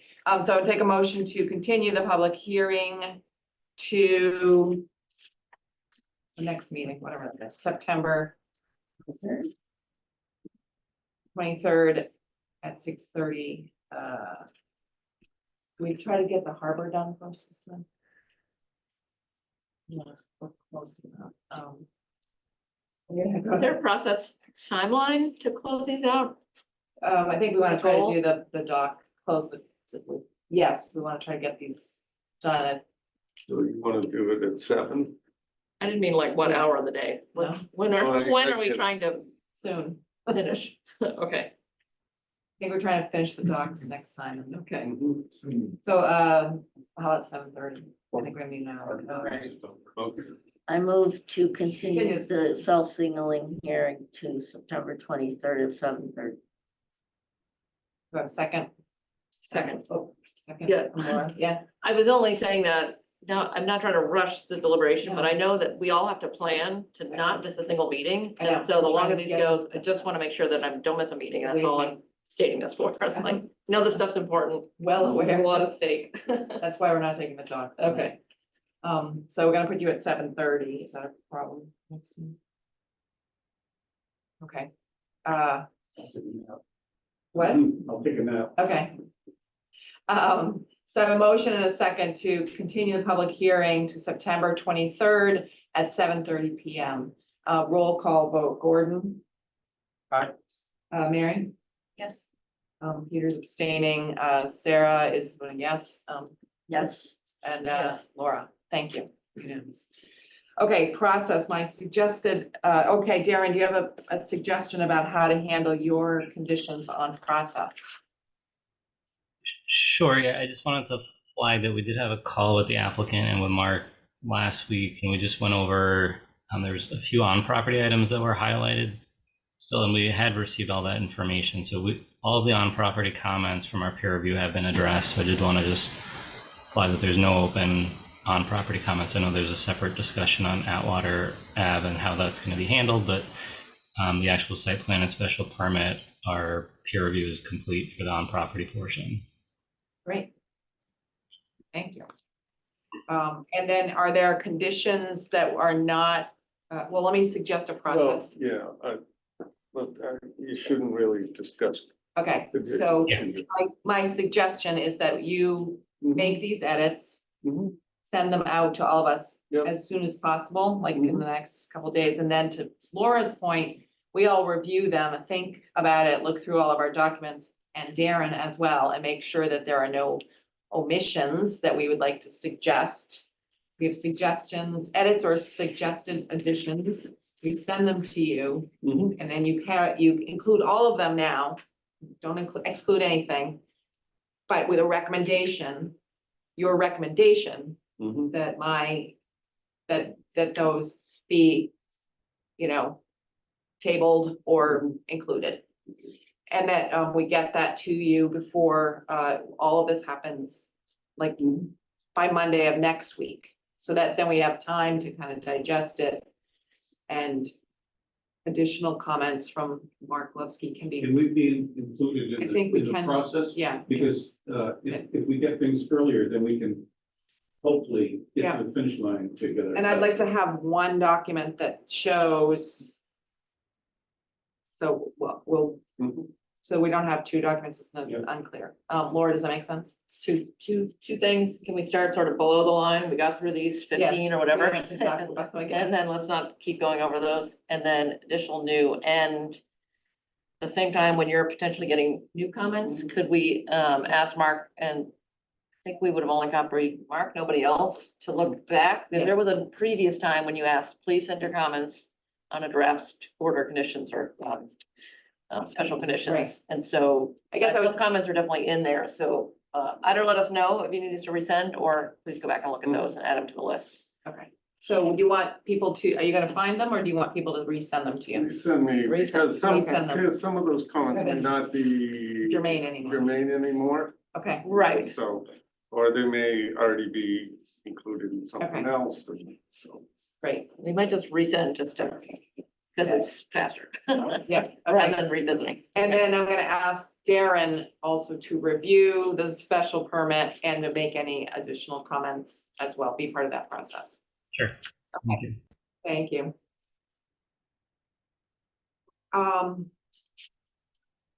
Anything else on cell signaling that is not part of the special permit or site plan review front?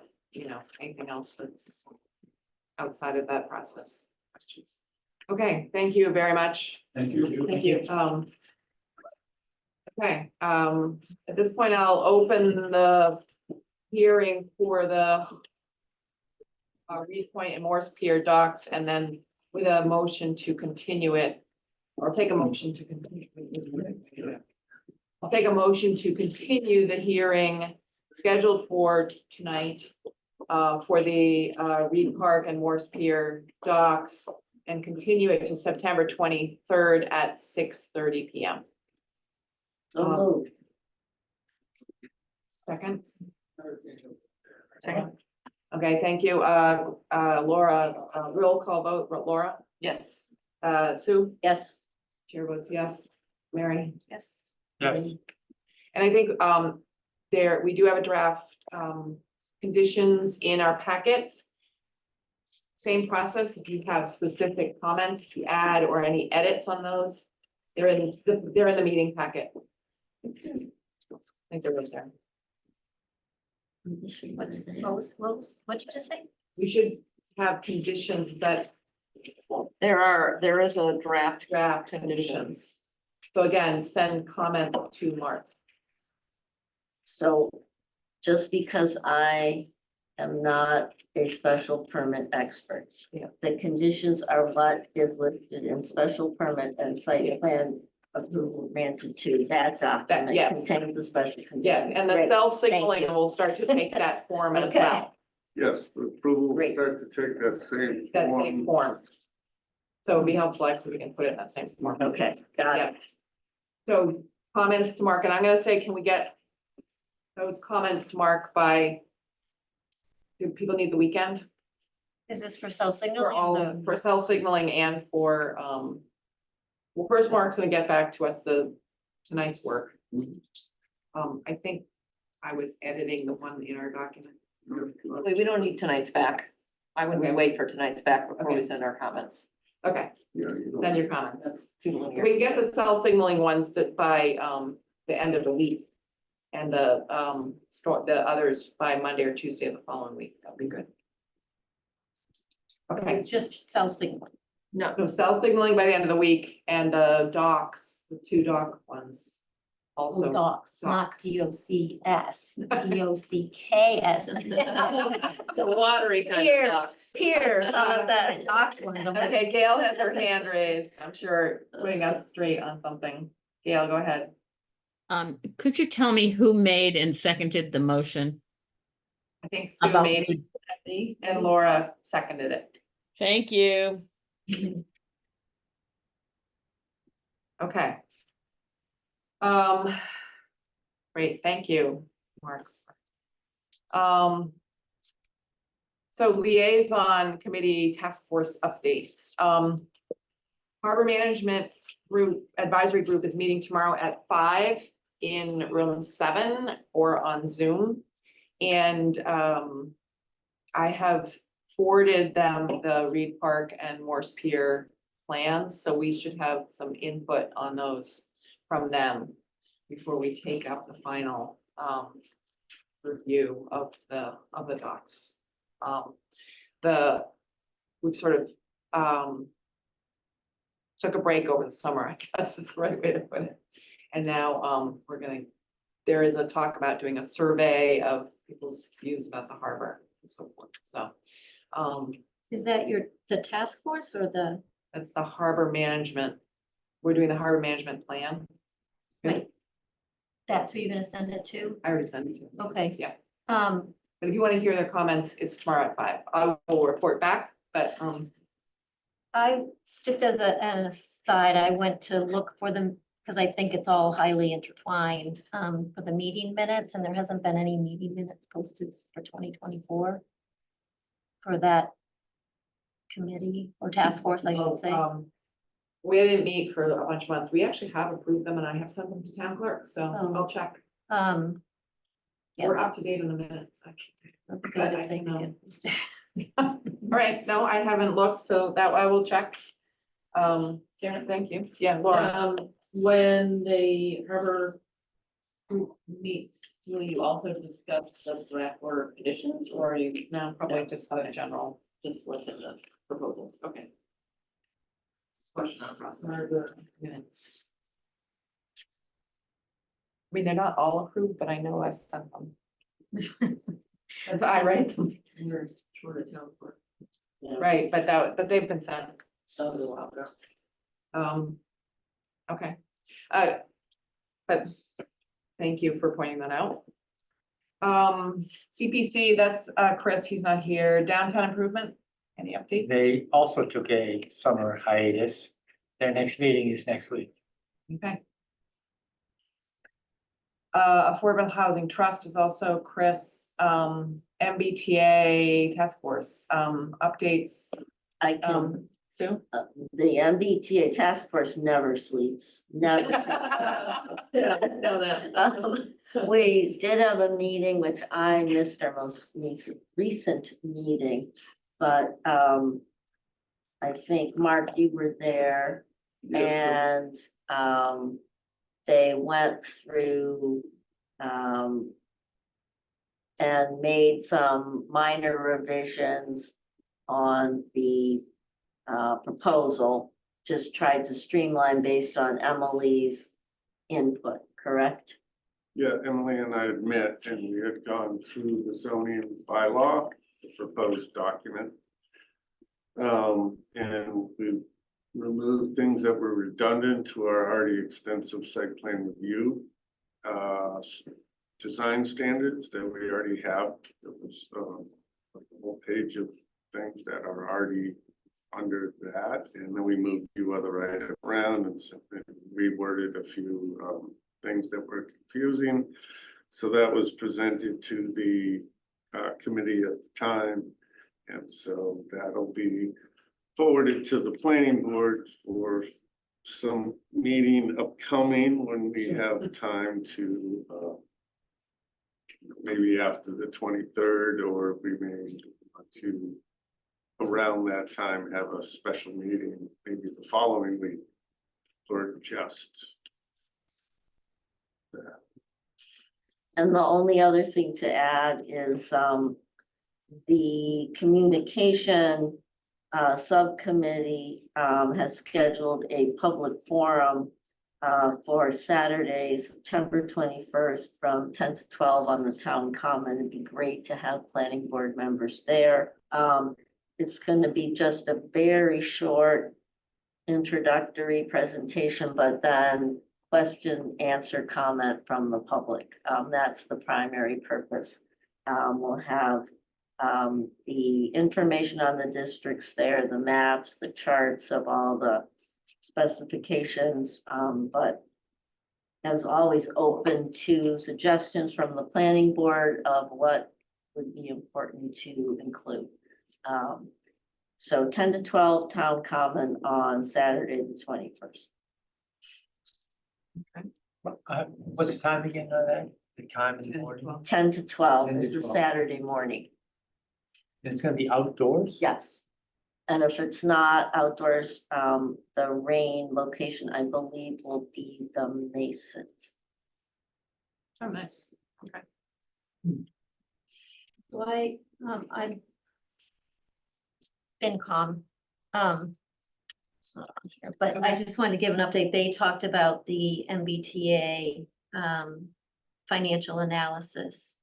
And I have to say, I was a little confused leaving there, but I think that they asked Mark to inquire about other consultants besides RKG. If anybody else is available, they wanted somebody to gather other towns' examples of their financial analysis. I don't think they officially came up with a plan how they're gonna do it or when they're gonna do it, but so I wasn't clear on that, but they discussed it. We might have something more on that, Mark, but there was no outcome from that meeting of what the scope of a financial analysis would be. And then I think it was at that meeting or another task force meetings, so you would know better. The idea that we might not get this back from the state by September 30th, and I know the planning board hasn't discussed it, but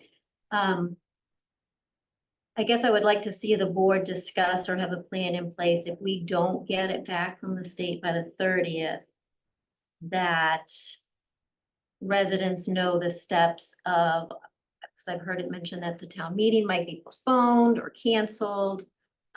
So I think we need to have a plan in place rather than last minute, go to town meeting, and then it gets canceled because we don't have enough time to review, we never got it back, whatever. We just need a timetable of where's our drop dead dates and what we need to do once we get it back from the state as a board, etc. I have started Mark and I met to sort of map out the meetings between now and there's not much time I agree. Well, And also, so I think we are expecting some studies to come back fairly soon. And we'll see what if the state meets their deadline, which is end of September. Yeah. Third, I think. So you're right. And the reason I was looking at my phone is that it is possible that we are gonna need to toss in another meeting to your about planning, either a joint with task force or to review to read through all this stuff and get through the zoning. The only thing I'll say is that we are going to send the zoning, if they haven't already, to town council, so we'll get that read before we hash it through, and that should be. Council already. They did the first draft, but I think we need to send the next version, or you're in the process of that. So that should make it, and then it's also gonna have the HLC review, so. We're kind of looking at it, it's in its entirety rather than line by line, the way we have in the past, I hope. But I think we're gonna probably need to have another meeting. September actually is one of Ron's favorite months because it had 5 Mondays. And so we have. One of them was Labor Day, so it's really. But he always liked those 5 Mondays, always pointed it out. So there's the September 30th and October 7th, which is also select board, I understand.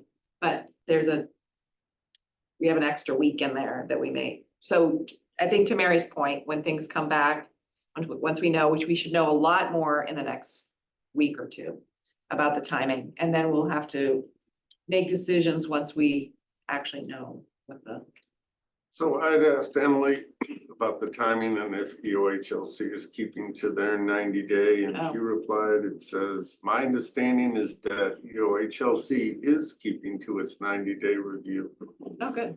Good. So, Okay. I did receive about 3 weeks ago a note from EOHLC saying that our application was complete.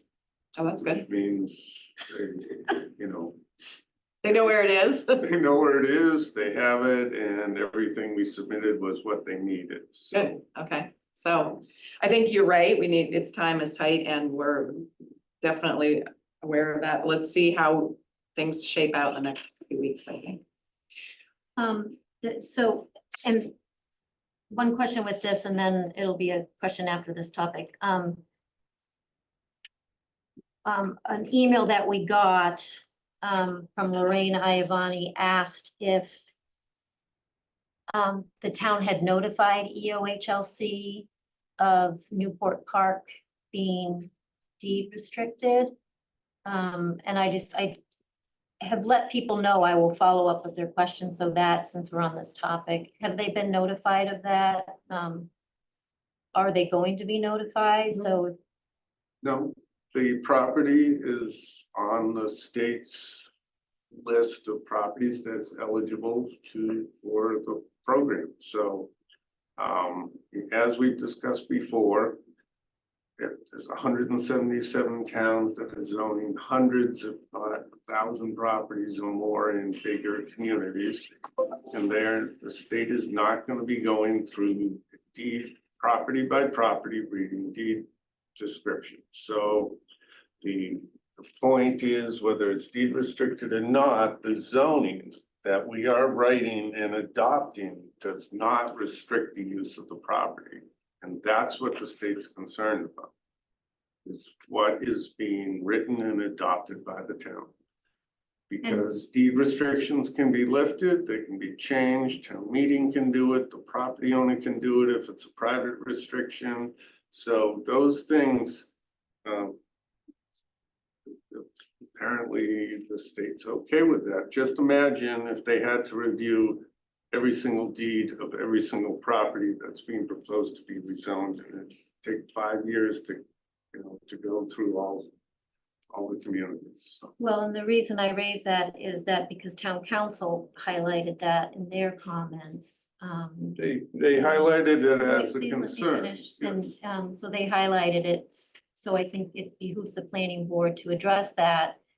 And I think if it's a known, we should have a contingency plan on our side, rather than having to scramble at town meeting or some other scenario. So So I can't agree with that path, but if that's So what you're we saying. did do that at the last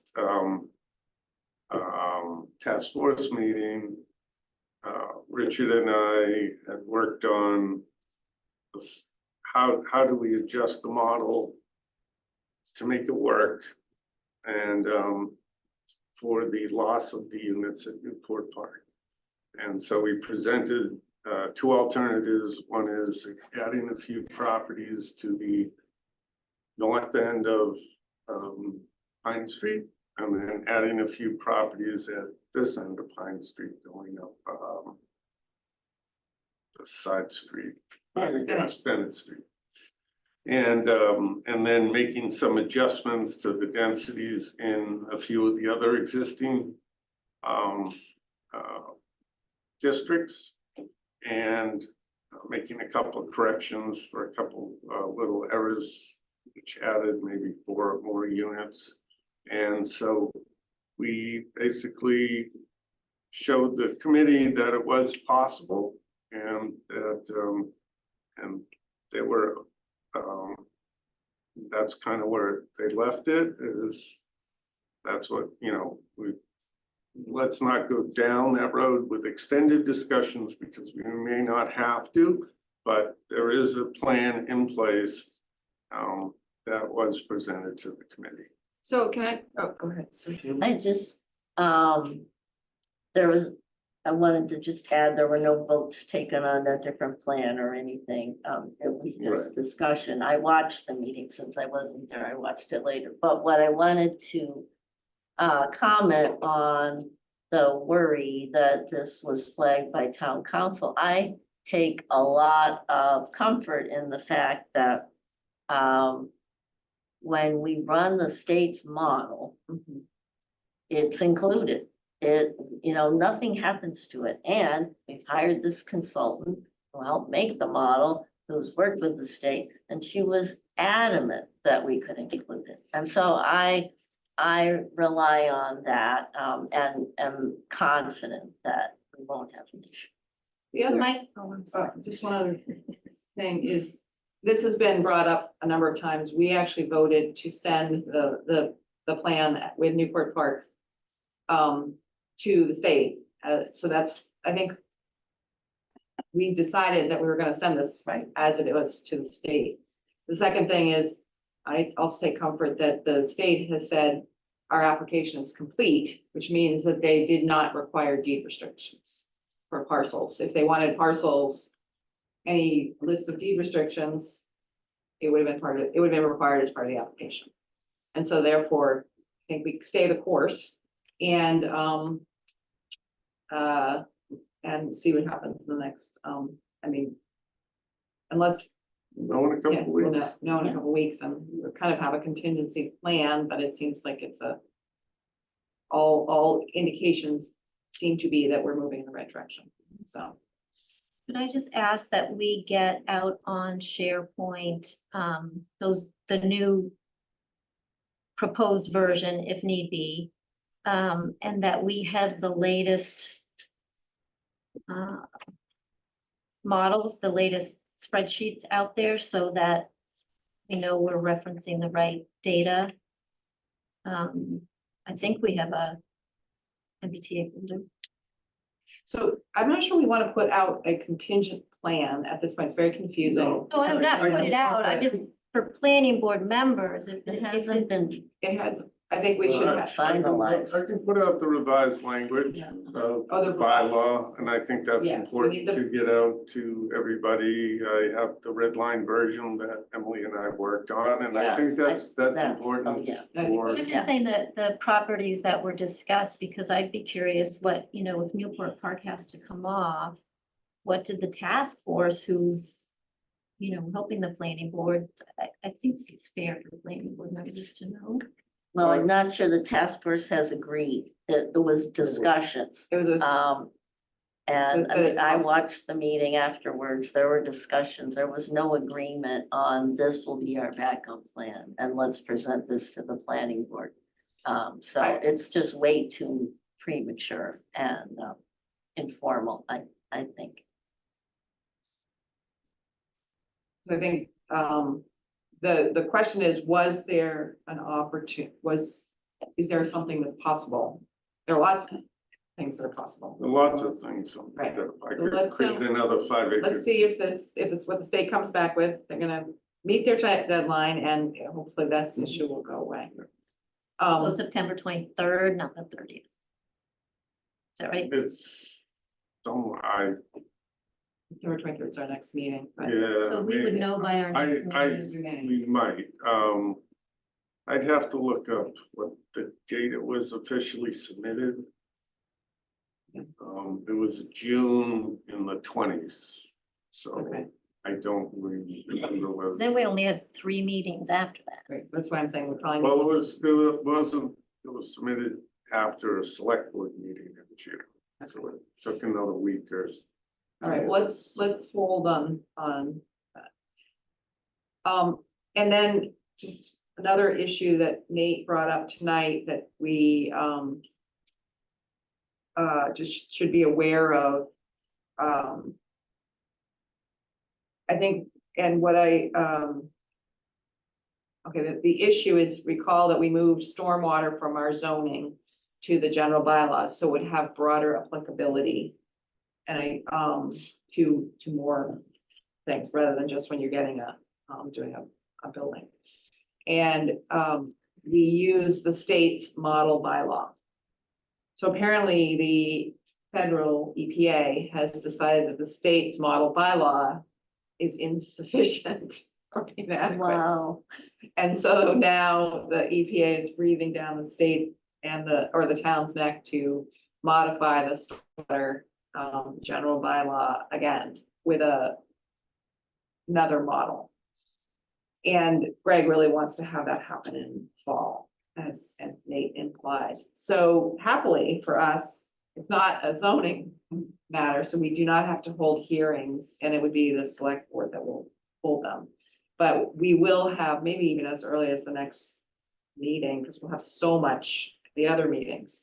We'll get Nate and Greg, it'll be a long meeting, to come and just give us an overview. Maybe there's something written that they can give us as an overview to go in our packets. The stormwater, but that will be, people would like to have that on the town meeting warrant, and because we deal with some stormwater stuff, we should be aware of it. But it's kind of sorry, one last thing. It sounds like it's here's your bylaw, adopt it.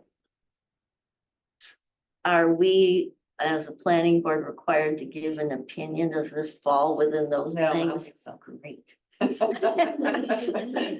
opinions on it. No, it's just, Right. I'm not a stormwater expert yet, you know? I think it sounds like it's a very restrictive requirement. Per town or per? For the EPA is telling states, here's the bylaws your towns need to adopt. I don't know, let me just make a state law or whatever. So Sarah, in that particular case for CST, the reference is to the new. That's why I wanted it to not be Okay, super specific. We want it to be to the general bylaw stormwater section, because that might change with this change, but then it might change. Just came. Well, in a month ago. Yeah, so yeah, that's why we want to make sure that the special permit language doesn't reference an old. Yeah. Requirements, but then, Got it. CST is already doing so much with stormwater that I'm not fearful that new language by the EPA that says, percent phosphorus removal, right? But they're not already meeting that. Yeah. I think they're gonna push it to towns to comply. But the easiest way to comply is with a new build by a sophisticated developer like Right. this, yeah, The retrofit there's a stuff lot that's of hard. burden on towns to comply. Yes, The treatment of, so, but your existing parking lots and all that kind of stuff, that now gets governed by general, which is right, good in terms of water quality. More burden on the town, but Right. it's really not, it's not gonna be projects like this that are building it ground up and right. are dealing with it. I'm not really worried about the It's not high gonna school, the other two biggest projects in town are high school and Memorial School, and there's best management practice, stormwater catchment and treatment and all that, but we have other parking lots. Sure. of Size, Sure, stuff going right. in the Yeah. ocean. so, Along the bylaws, I think the planning board needs to discuss the ADU bylaw from the state, and we're gonna have to change language in our bylaws, and I think we might get in a pinch if we don't do it before the February issuance of the ADU state mandate, so if we can have that at our next meeting as well. I'll have, a lot more information, I'll know a lot more about that for your next meeting, so if you want, I can. So is there already somebody in town drafting an ADU Not yet, bylaw? not yet. okay, Who would be drafting it besides the planning board? I would probably be the person to draft it for us, but. So again, we can put it on as a discussion item for the 23rd. Not sure whether it absolutely necessarily has to. I'll know a lot more. There's a bunch of training things coming up and other things I haven't really followed the bylaw up until now, so. So by the 23rd, I'll be able to advise you whether it's something that we absolutely have to do by February, or whether it's something that can. We do in April. Till April, that's That would correct. be nice. Well, if we wait, we just have a period of time where we can't put our personal stamp on it of how we want it for the town. So I don't know why we would wait if we're doing other bylaws, the same meeting. Well, the meeting is in November. And so why we would wait is that we don't have a draft even yet, and we know how long these things take to churn their way through draft to final. And are there regulations yet? Yeah. Yeah. Can you put those in our packet first? That'd be great. So you may have to.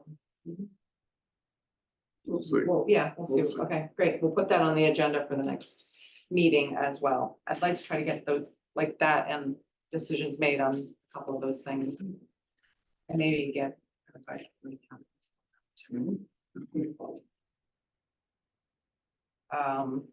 Good. Any other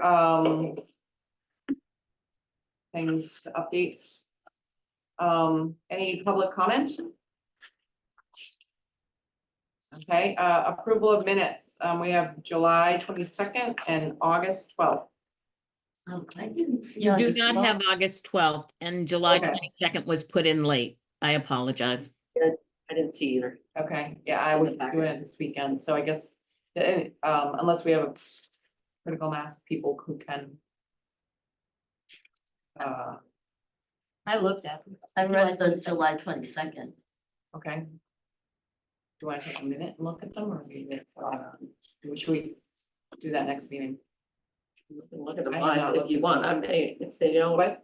we can look at them live together if you want. If Yeah, they're not in the I'll do packet that. by end of day Friday, then Right, I. okay, let's push that off, Gail, and then make sure we do those next meeting.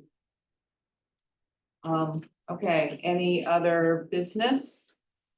I do. What? I do. Okay, good. I know everybody wants to go, so I will, Right, it's early. but I'd like to ask that we get correspondence back on our agenda. We used to list the correspondence that we received and the topic. And this meeting with the public hearings and stuff wasn't conducive to it, but I do respond to people saying I will raise their concerns at the planning board meeting. I know residents are extremely frustrated that they have questions, they send emails, they ask questions. I'm sorry, that was repeated. And it's dead silence. So I think it's respectful to acknowledge the receipts of these and to address the questions in them. We don't have to go necessarily through people's opinions if we don't want to, but you know, we've had I think 5 on blasting. We've had a bunch on the docks. We've had financial impact study questions. We've had pedestrian and cyclist access along Atwater. You know, these are all topics we're discussing, and we just blatantly ignore residents' input. And people may read them, but they don't come up in conversation at a meeting. And I hope other board members would like to see that change as well. And if you want to go through the questions now, I'm happy to. I have them highlighted and underlined, so at least people would think that we're paying attention, or when it's relevant during the. Are these coming directly to you, Mary? Yeah. No. No, they're coming to the planning board email, which you You might still not are have it. gonna get. Get it. But we need that, we need I'm looking at them. They're so They're going through this So, sheaf of things. Gail has her hand up. Let me take Gail's comment and then. The only emails we had for this period of time were 7 emails from Lorraine Iavani, and they are in SharePoint. If you are receiving other emails on subjects that I know nothing about, I can't do anything if you do not forward me emails you receive. Okay. So I didn't look at I just get them at my town email. So the day after last meeting, we had, I think, 5 emails on blasting. I thought you were CC'd on them. I'd have to look. Okay, No, so I did look, not. I have not received any emails on blasting. I do have the emails on the dock because Bion sent me those. But I have nothing. I received no emails on blasting.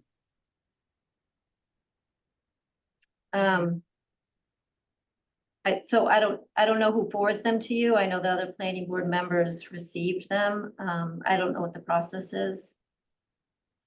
So Happy to I forward them to you. do read all the emails that come in. And if there are topics that are new, I flag them, but I think the topics that I've seen so far are topics that we have discussed. So financial analysis has been discussed, blasting's been discussed, pedestrian safety has been discussed at Water Avenue.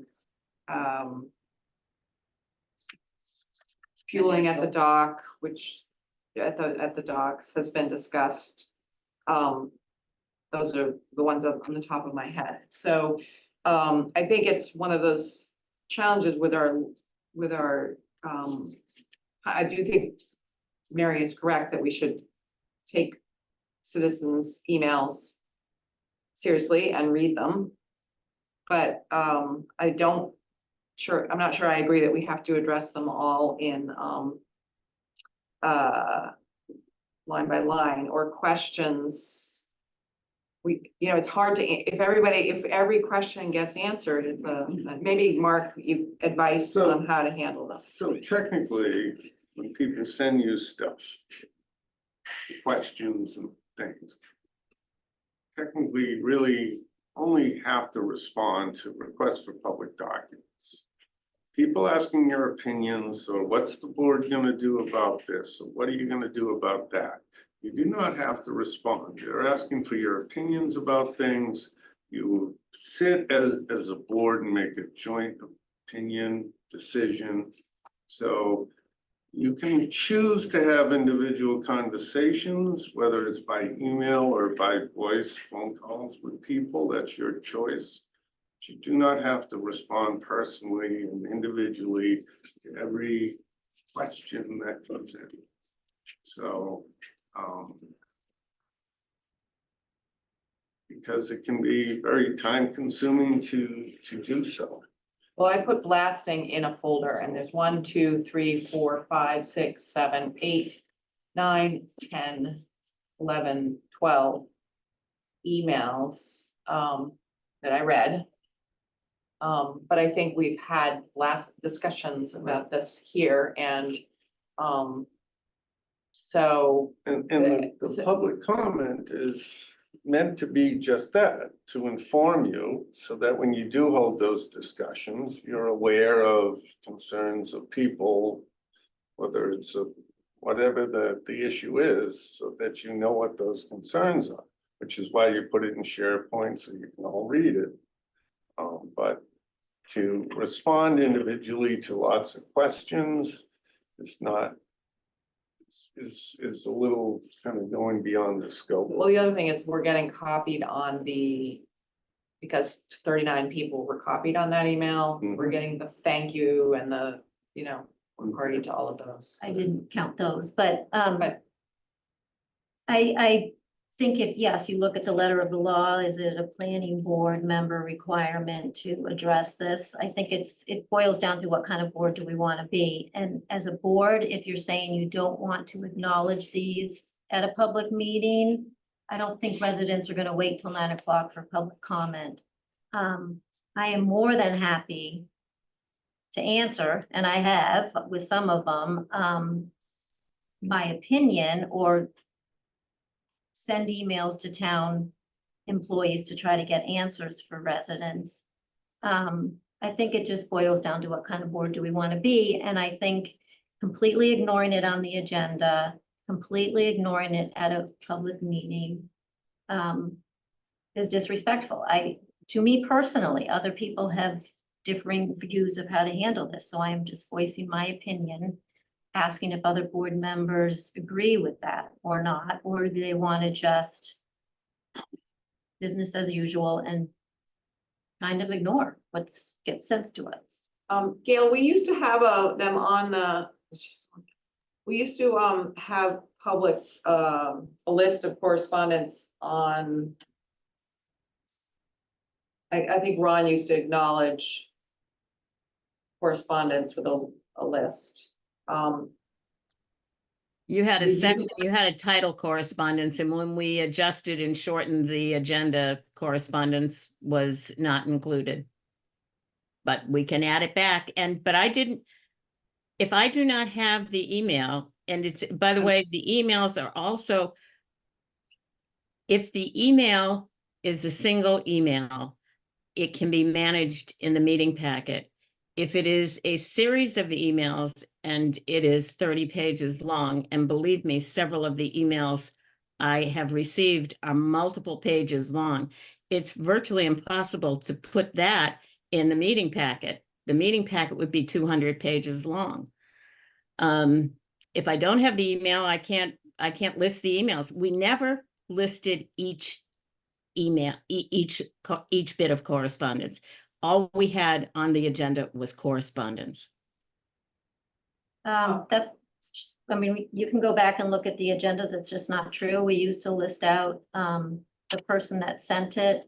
And then at times, and it fluctuated, we would list out the topic. So people looking at the agenda would know what residents were concerned about or writing in about.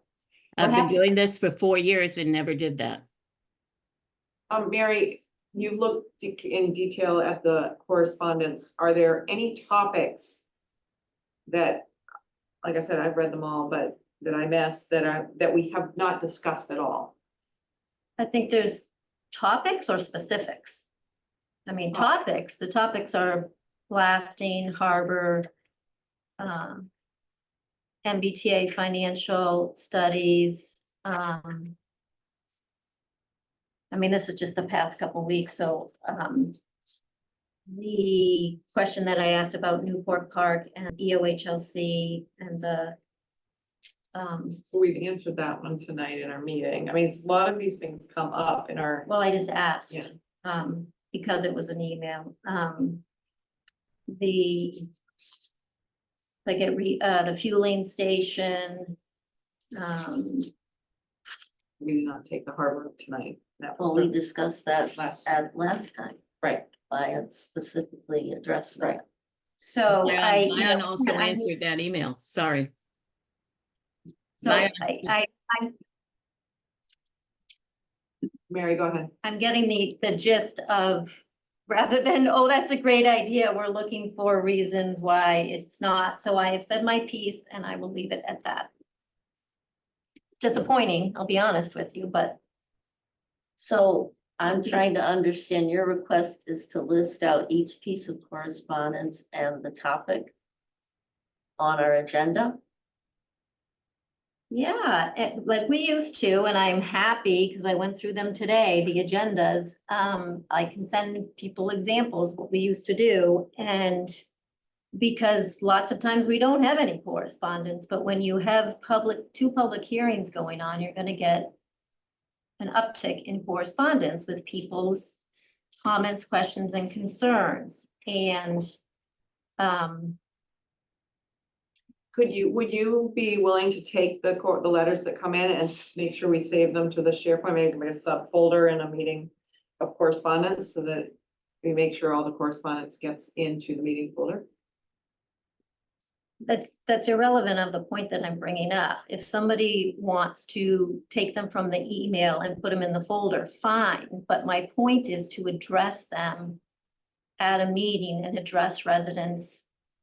But I guess my point is, if there's something new or a point that we haven't heard, by all means, I think. You know, we all received an email from John Smith. He raises a point we haven't considered before, that Atwater Ave should be painted pink, whatever. You know, that we have, I agree with you that we have an obligation to read the emails. But if the question is that pedestrian safety on Atwater Ave is priority, we're discussing that actively. And so, go ahead, Laura. If I could make a suggestion, Seems to me that the letters that come by email are somewhat in kind to the public comments, just in a different format. Where we listen, it's part of a larger discussion that the board is having. We very much try not to have a kind of back and forth on a like basis, but we do try to discuss a topic. So perhaps if and I also, you know, we are a board and we discuss as a board, and we want to be careful not to be having these kind of offline discussions that by, you know, that could evolve into mistakenly having a meeting by having too many people on it, or by seeming to just, for me, I would feel uncomfortable about having discussions outside of the planning board forum. So You would not maybe- feel comfortable or would? I would not feel comfortable having a kind of ongoing substantive discussion for something that is put to the planning board, and the planning board is all, they're not writing to me, they're writing to the board, right? And so, you know, perhaps if there are correspondence received and we just list out sort of high level topics, and then we have those on the agenda, and, you know, blasting is one. And so blasting came up in the last, you know, batch of correspondence. Let's talk about that for a few minutes. You know, and we sort of synthesize, right? So we don't have this sort of specific, you know, one back and forth going on. Maybe that would be a way to address, so that people know that their correspondence is getting aired, but it is not a, you know, it's not we're trying to have a debate. We're just trying to hear people's comments and reflect on them as a board together. The other thing I would say is that maybe this does get captured in the meeting minutes, again, at a high level. And so because everybody's busy and the board minutes don't always get in the packet, we can spend a few minutes at the end of the board meeting. If everybody hasn't read them, or we want to just go through it live, look at it, discuss anything that needs discussing, and approve the minutes. So that way they get out faster as well. So that as the meeting minutes, if emails come in, they're, you know, they're on the agenda, at least in terms of topic and sender. And then, or just, you know, listed senders, listed topics, you don't even have to map one to the other. And then at the meeting minutes, we can have a place where we discuss correspondence if there was any further discussion. That might be a way to just kind of get it on the record. Synthesize it, yeah. Synthesize it. And I would suggest that Gail does not need to put the email correspondence in the meeting packet. She's making a PDF. I agree. Of the meeting material for the public. So when you go, you can go online and you can click on the meeting material. So I don't think that needs to be the 15 blasting emails and the, you know, I think we can. But when she gets an email, she forwards it to the. Yeah, she does board that. When she knows there's an email happening. And blasting, my assumption was that the fire chief was in this, he's responding to them. So, he's the blasting person. So I haven't seen his responses. James, he says, He responds to residents? yeah, he has responded, Saturday at 1:24. James McNeely, he has several of them. You're on that. We all on that? I must admit, I'm having a challenge like Sue is, so what we're supposed to do though. Would you like us to respond to each one of those comments? No, in I would public like forum? for them, and they should not be in the meeting packet, because then if you're just cutting and pasting, you've got people's personal email addresses and stuff. Mhm. That of course would not happen.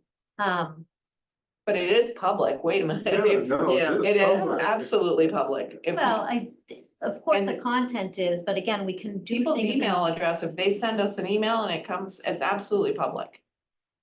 I mean, I'm that's saying that why we can- we don't we want. can publicize them and be respectful and take the emails off, but besides that, my point is that we do nothing. So do we have to sit down as a board and discuss how to respond and respond? No. But when there's, you know, we have a discussion one night and the next day we get 5 emails, I think it merits raising that in a meeting and saying, we got 5 emails. These are the topics, these are the issues, these are the questions, these are the concerns, whatever, right?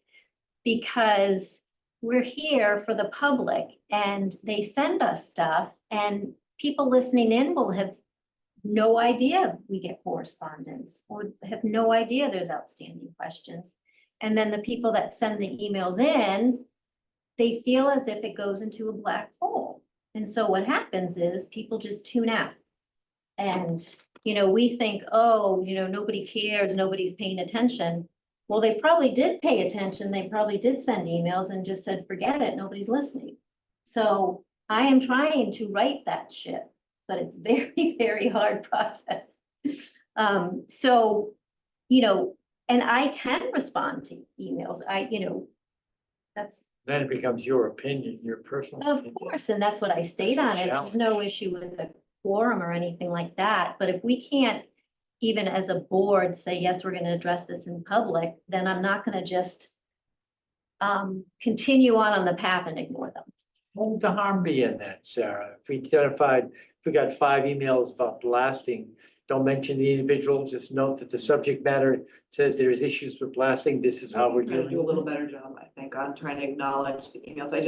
What I'm concerned about is making a pledge that we're going to, itemize every single email. I think the pledge is that, if there's new material, if somebody is raising something that is new, I feel very strongly, and that we haven't heard, a comment that we haven't heard, to me, that is, or an opinion that we haven't heard. I mean, we have heard I have yet to see recently an email that says something that is, or something that's not on our agenda that, I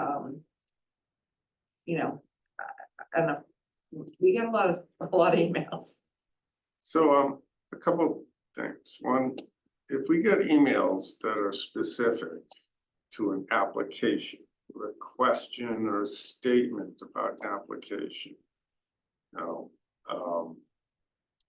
So John Smith writes about self-signaling, I support the project, but I'm a little concerned, am I gonna see the lights from across the highway? Are they gonna be blah, blah, blah? And I just want to make sure you guys consider that. That's kind of like a typical comment letter from someone who can't attend a meeting.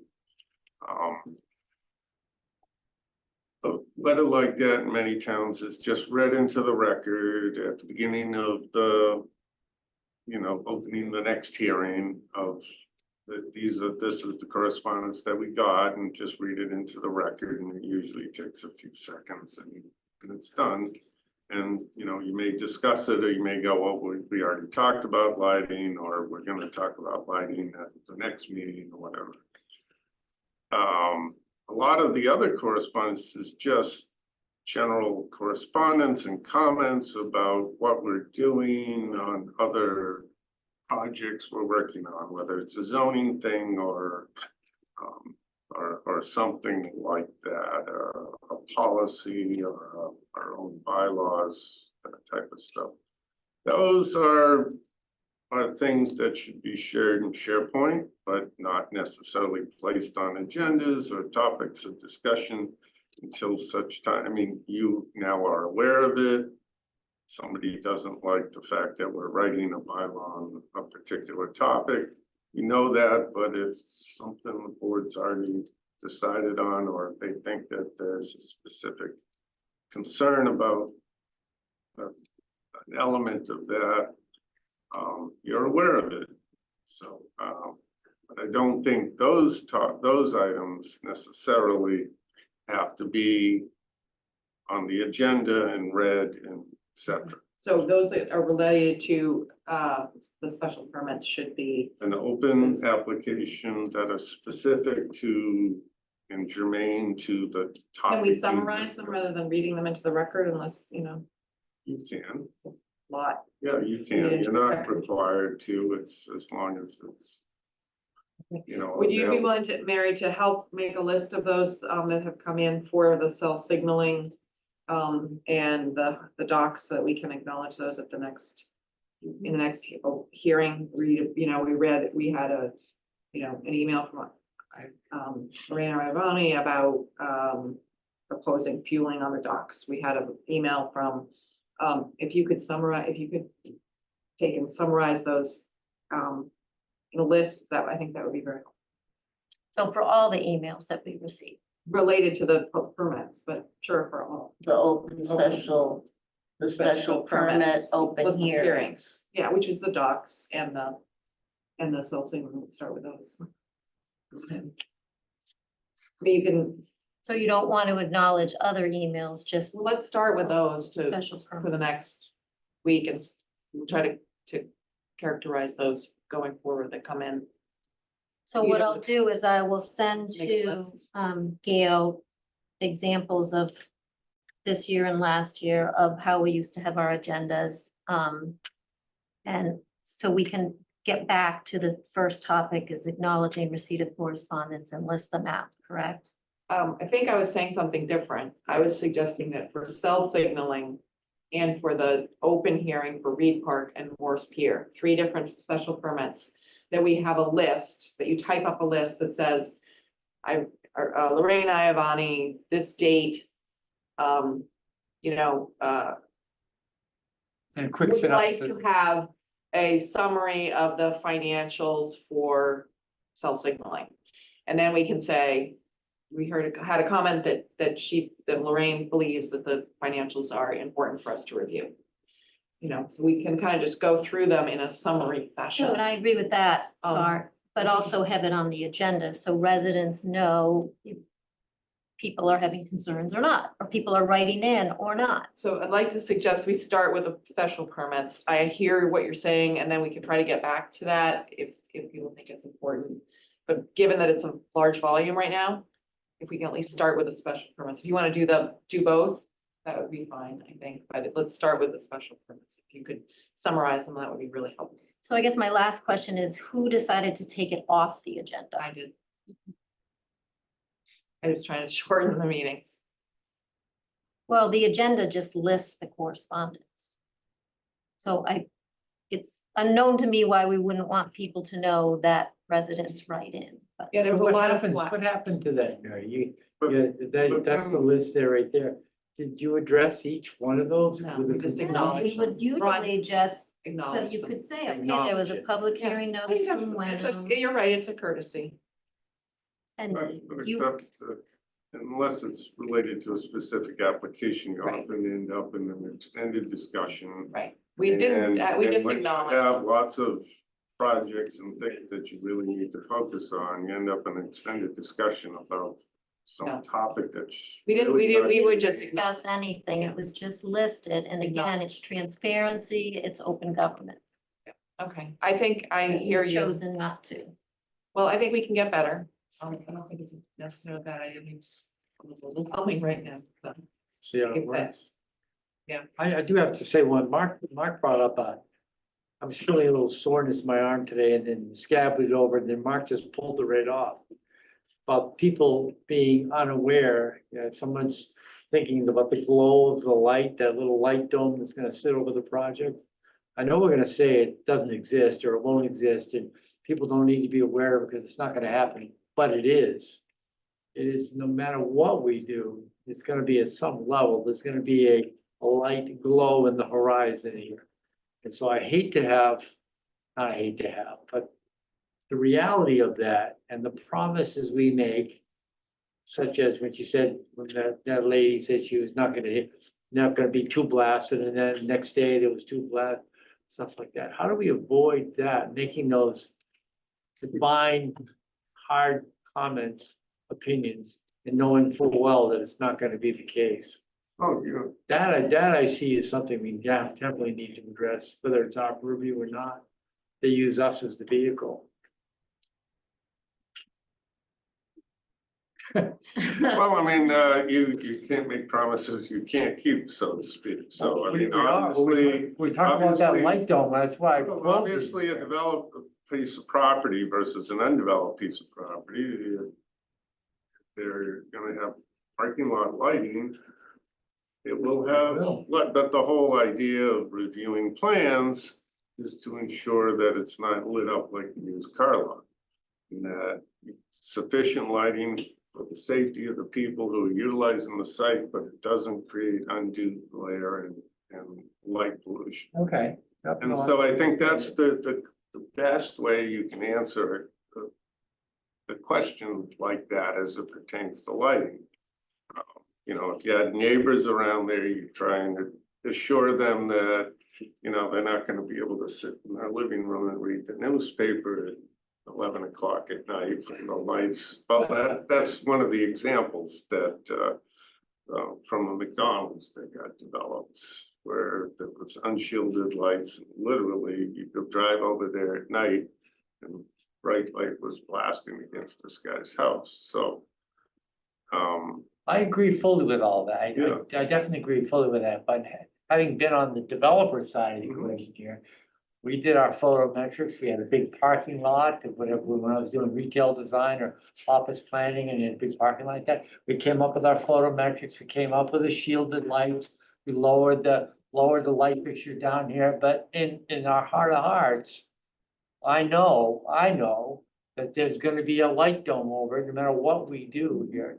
So there's, I don't know how you tell the truth without appearing to betray the town. It's I mean, Yes. I mean, there is no answer. You just have to tell them. a light rendering will never work. I've done this for a billion years. I've had light renderers come up with things and images, and some of them are hand drawn, so that was a little bit of fake. But do it, you can do it. You can do the photometrics, but there's nothing like looking out the window across the harbor and all of a sudden you see a light dome. It just will happen. It's like the football field, yeah. I'm a little concerned that we're retreading Yeah. ground that was happening during the hearing and we're Yeah. talking about substantive Well, I issues think here. I'm taking it as the, how do we, Process thing. how do I'm we, thinking yeah. about the perception of our comments versus. Yeah, Sarah, I see your hand up. We're just sort of having a nice discussion here. It is past 9. Okay, and it is we're- past 9 and we're gonna have a couple of late night meetings. Sarah, do you have a quick comment? I do. I would just really like to address the whole correspondence piece in general, because I've heard from many people, friends, I don't write letters to the planning board because I know they're not answered. Boards handle correspondence differently. Different boards handle them differently. Public comment is public comment. And if people are taking the time to sit in for 2 to 3 hours on a meeting and wait to the end of that meeting to possibly be allowed to speak, then that's great. And maybe their comment gets listened to and agreed with or not agreed with. If people take the time out of their day to write an email, it should definitely be acknowledged and brought up in the forum of the board it was written to. It's important for people's interest in the town to be on record, heard, acknowledged, and quite honestly, a lot of the times the board comes across as not very welcoming to the public. And I don't mean that as an insult. It's just common knowledge. You're not flooded with 45, 50 people online for a reason, or having people in the room. That's just the way it is. People talk about it in town, that the board is not very welcoming. People get shut down all the time. It happens on different boards. But I think it's important to really realize that you're a very small minority of the town. You're a board, but you're a few people who got elected, not by everybody, but the residents in the town need to be heard, every single one of them, if they have a suggestion, an inquiry, a concern. It's important to definitely at least recognize it and bring it up. You don't have to read a 45-page email. That doesn't make sense. But just a recognition in the topic and maybe having some time to discuss further or point them to a direction where they can find the information online. But if you don't do that, it's a very cold feeling coming from a public, town government board. That's all I have to say. Thank you. Okay, thank you. I will say that it's always been my intent to always take, if there's a hand raised, we do take it. I do try to limit comments sometimes to a reasonable amount of time and to try to channel them to things that we have not heard before. So also in respect for our time. And that outside of public hearings, comments are actually at the discretion of the board. You do not have to, we don't have to take any public comment. Turns out by state law. So we do, and it's hard to be welcoming and to answer everybody's questions and get out of here at a reasonable time. And we all do a lot of work behind the scenes. So it's a balance. And I think we don't always strike it. And we're not going to please everybody all the time, unfortunately, but I do appreciate the fact that I know, Sarah, you're a regular attendee and you sit through many meetings, so you're to be commended for that. Any other business for tonight? With that, take a motion to adjourn. So moved. Wait, I thought we were gonna, okay, all in favor? Yeah. All right, thank you. Now what? Your comments will be now on the agenda.